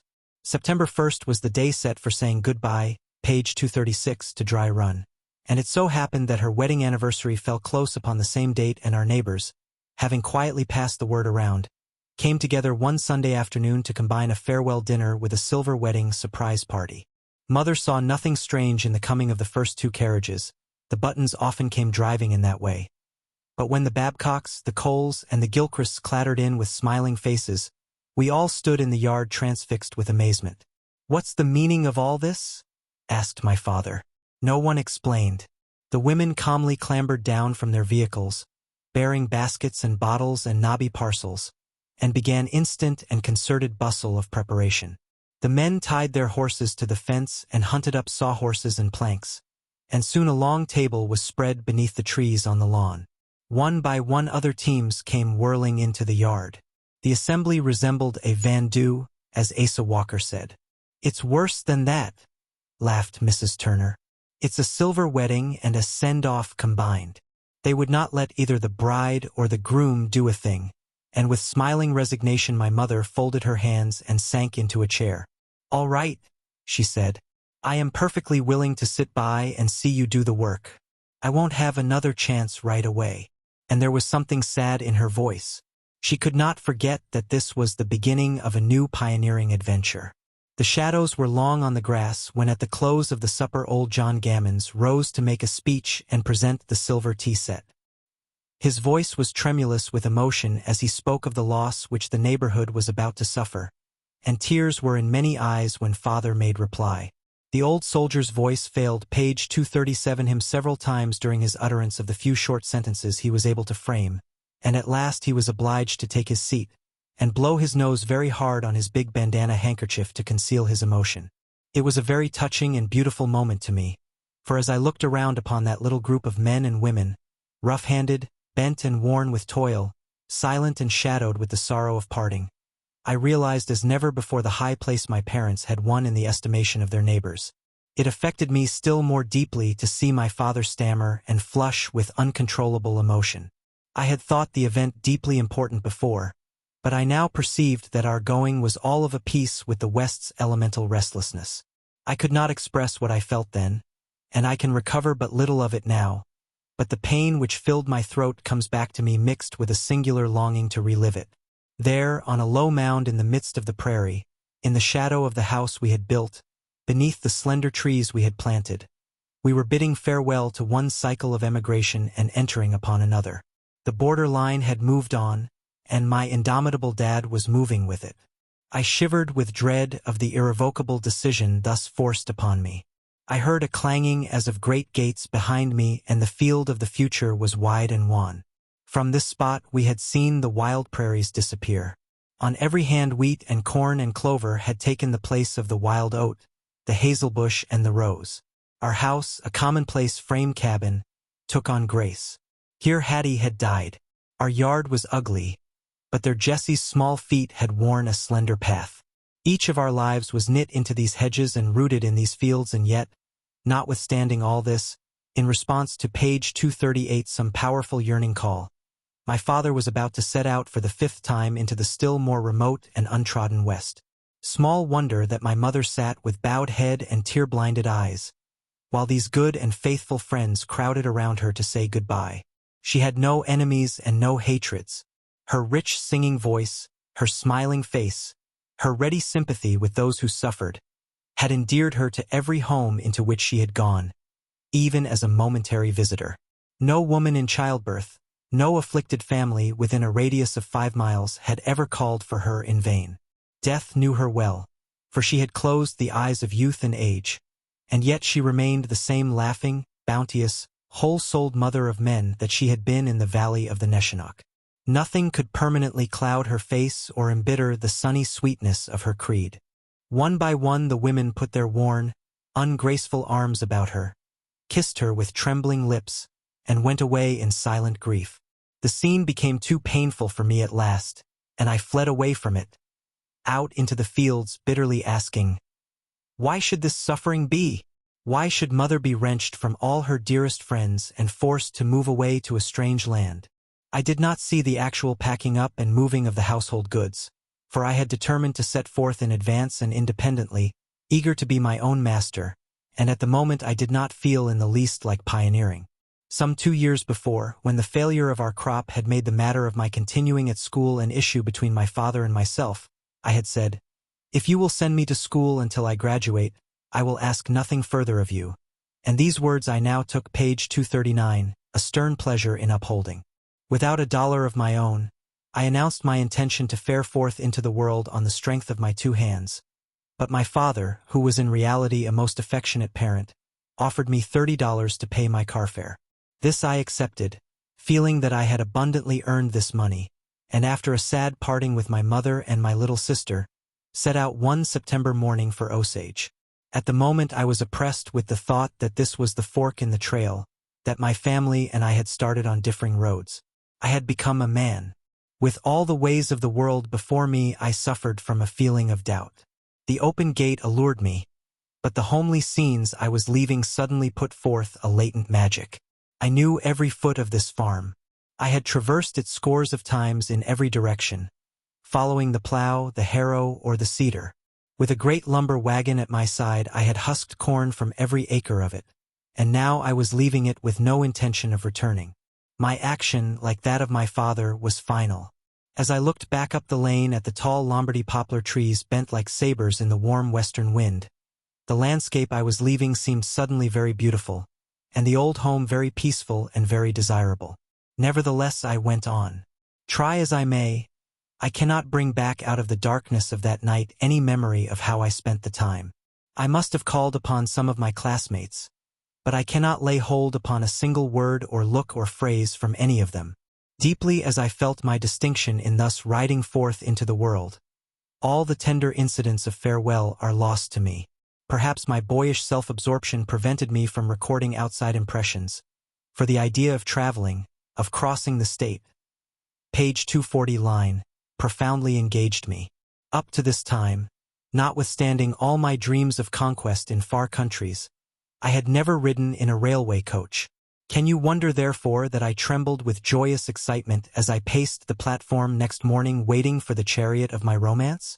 The fact that it was a decayed little coach at the end of a mixed accommodation train on a stub road did not matter. I was ecstatic. However, I was well dressed, and my inexperience appeared only in a certain tense watchfulness. I closely observed what went on around me and was careful to do nothing which could be misconstrued as ignorance. Thrilling with excitement, feeling the mighty significance of my departure, I entered quietly and took my seat, while the train roared on through Mitchell and St. Ansgar, the little towns in which I had played my part as an actor, on into distant climes and marvelous cities. My emotion was all very boyish but very natural as I look back upon it. The town in which I spent my first night abroad should have been called Thebes or Athens or Palmyra, but it was not. On the contrary, it was named Ramsey, after an old pioneer, and no one but a youth of fervid imagination at the close of his first day of adventure in the world would have found it worth a second glance. To me it was both beautiful and inspiring, for the reason that it was new territory and because it was the home of Alice, my most brilliant schoolmate, and while I had in mind some notion of a conference with the county superintendent of schools, my real reason for stopping off was a desire to see this girl whom I greatly admired. I smile as I recall the feeling of pride with which I stepped into the bus and started for the Grand Central Hotel. And yet, after all, values are relative. That boy had something which I have lost. I would give much, page 241, of my present knowledge of the world for the keen savor of life which filled my nostrils at that time. The sound of a violin is mingled with my memories of Ramsey, and the talk of a group of rough men around the barroom stove is full of savage charm. A tall, pale man, with long hair and big black eyes, one who impressed me as being a man of refinement and culture, reduced by drink to poverty and to rebellious bitterness of soul, stands out in powerful relief, a tragic and moving figure. Here, too, I heard my first splendid singer. A patent medicine cart was in the street, and one of its troupe, a basso, sang rocked in the cradle of the deep with such art that I listened with delight. His lion-like pose, his mighty voice, his studied phrasing, revealed to me higher qualities of musical art than I had hitherto known. From this singer, I went directly to Alice's home. I must have appeared singularly exalted as I faced her. The entire family was in the sitting room as I entered, but after a few kindly inquiries concerning my people and some general remarks they each and all slipped away, leaving me alone with the girl, in the good old-fashioned American way. It would seem that in this farewell call I was permitting myself an exaggeration of what had been to Alice only a pleasant association, for she greeted me composedly and waited for me to justify my presence. After a few moments of explanation, I suggested that we go out and hear the singing of the troupe. To this she consented and rose quietly. She never did anything hurriedly or with girlish alertness, and put on her hat. Although so young, she had the dignity of a woman, and her face, pale as a silver moon, was calm and sweet. Only her big gray eyes expressed the maiden, page 242 mystery. She read my adoration and was a little afraid of it. As we walked, I spoke of the good days at the SEM, of our classmates and their future, and this led me to the announcement of my own plans. I shall teach, I said. I hope to be able to work into a professorship in literature someday. What do you intend to do? I shall go on with my studies for a while, she replied. I may go to some Eastern college for a few years. You must not become too learned, I urged. You'll forget me. She did not protest this as a coquette might have done. On the contrary, she remained silent, and I was aware that while she liked and respected me, she was not profoundly moved by this farewell call. Nevertheless, I hoped, and in that hope I repeated, You will write to me, won't you? Of course, she replied, and again I experienced a chilling perception that her words arose from friendliness rather than from tenderness.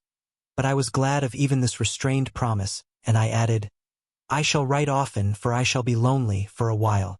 As I walked on, the girl's soft warm arm in mine, a feeling of uncertainty, of disquiet, took possession of me. Success seemed a long way off and the road to it long and hard. However, I said nothing further concerning my doubts. As I walked on, the girl's soft warm arm in mine, a feeling of uncertainty, of disquiet, took possession of me. Success seemed a long way off and the road to it long and hard. However, I said nothing further concerning my doubts. The street that night had all the enchantment of Granada to me. The girl's voice rippled with a music like that of the fountain Lindarazza, and when I caught glimpses of her sweet, serious face beneath her hat rim, I dreaded our parting. The nearer to her gate we drew, the more tremulous my voice became, and the more uncertain my step. Page 243.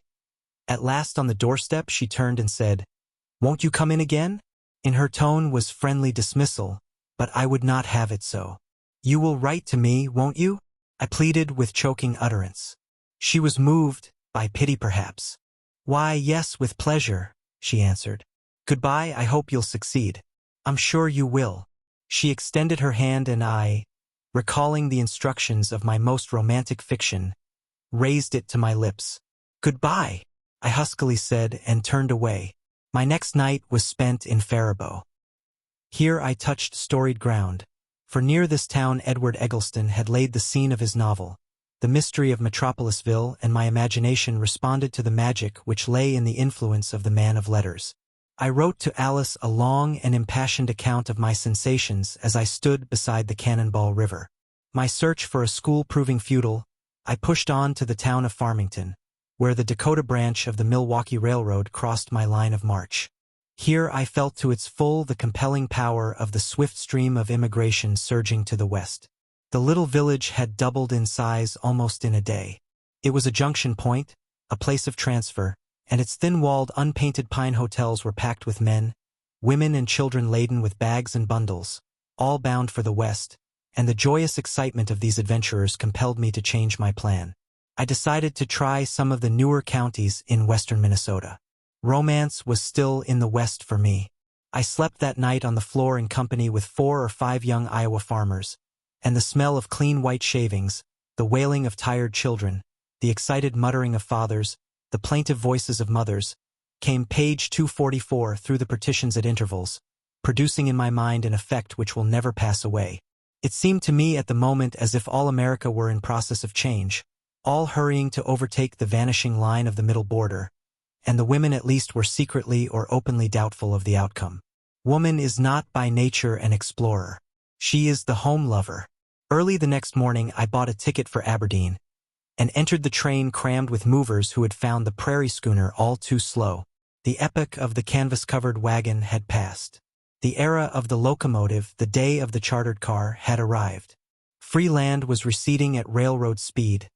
The borderline could be overtaken only by steam, and every man was in haste to arrive. All that day we rumbled and rattled into a strange country, feeding our little engine with logs of wood, which we stopped occasionally to secure from long ricks which lined the banks of the river. At Chaska, at Granite Falls, I stepped off, but did not succeed in finding employment.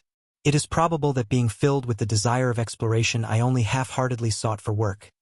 At any rate, on the third day, I found myself far out upon the unbroken plain where only the hair-like buffalo grass grew. Beyond trees, beyond the plow, but not beyond settlement, for here at the end of my third day's ride at Millbank, I found a hamlet 6 months old, and the flock of shining yellow pine shanties strewn upon the sod gave me an illogical delight.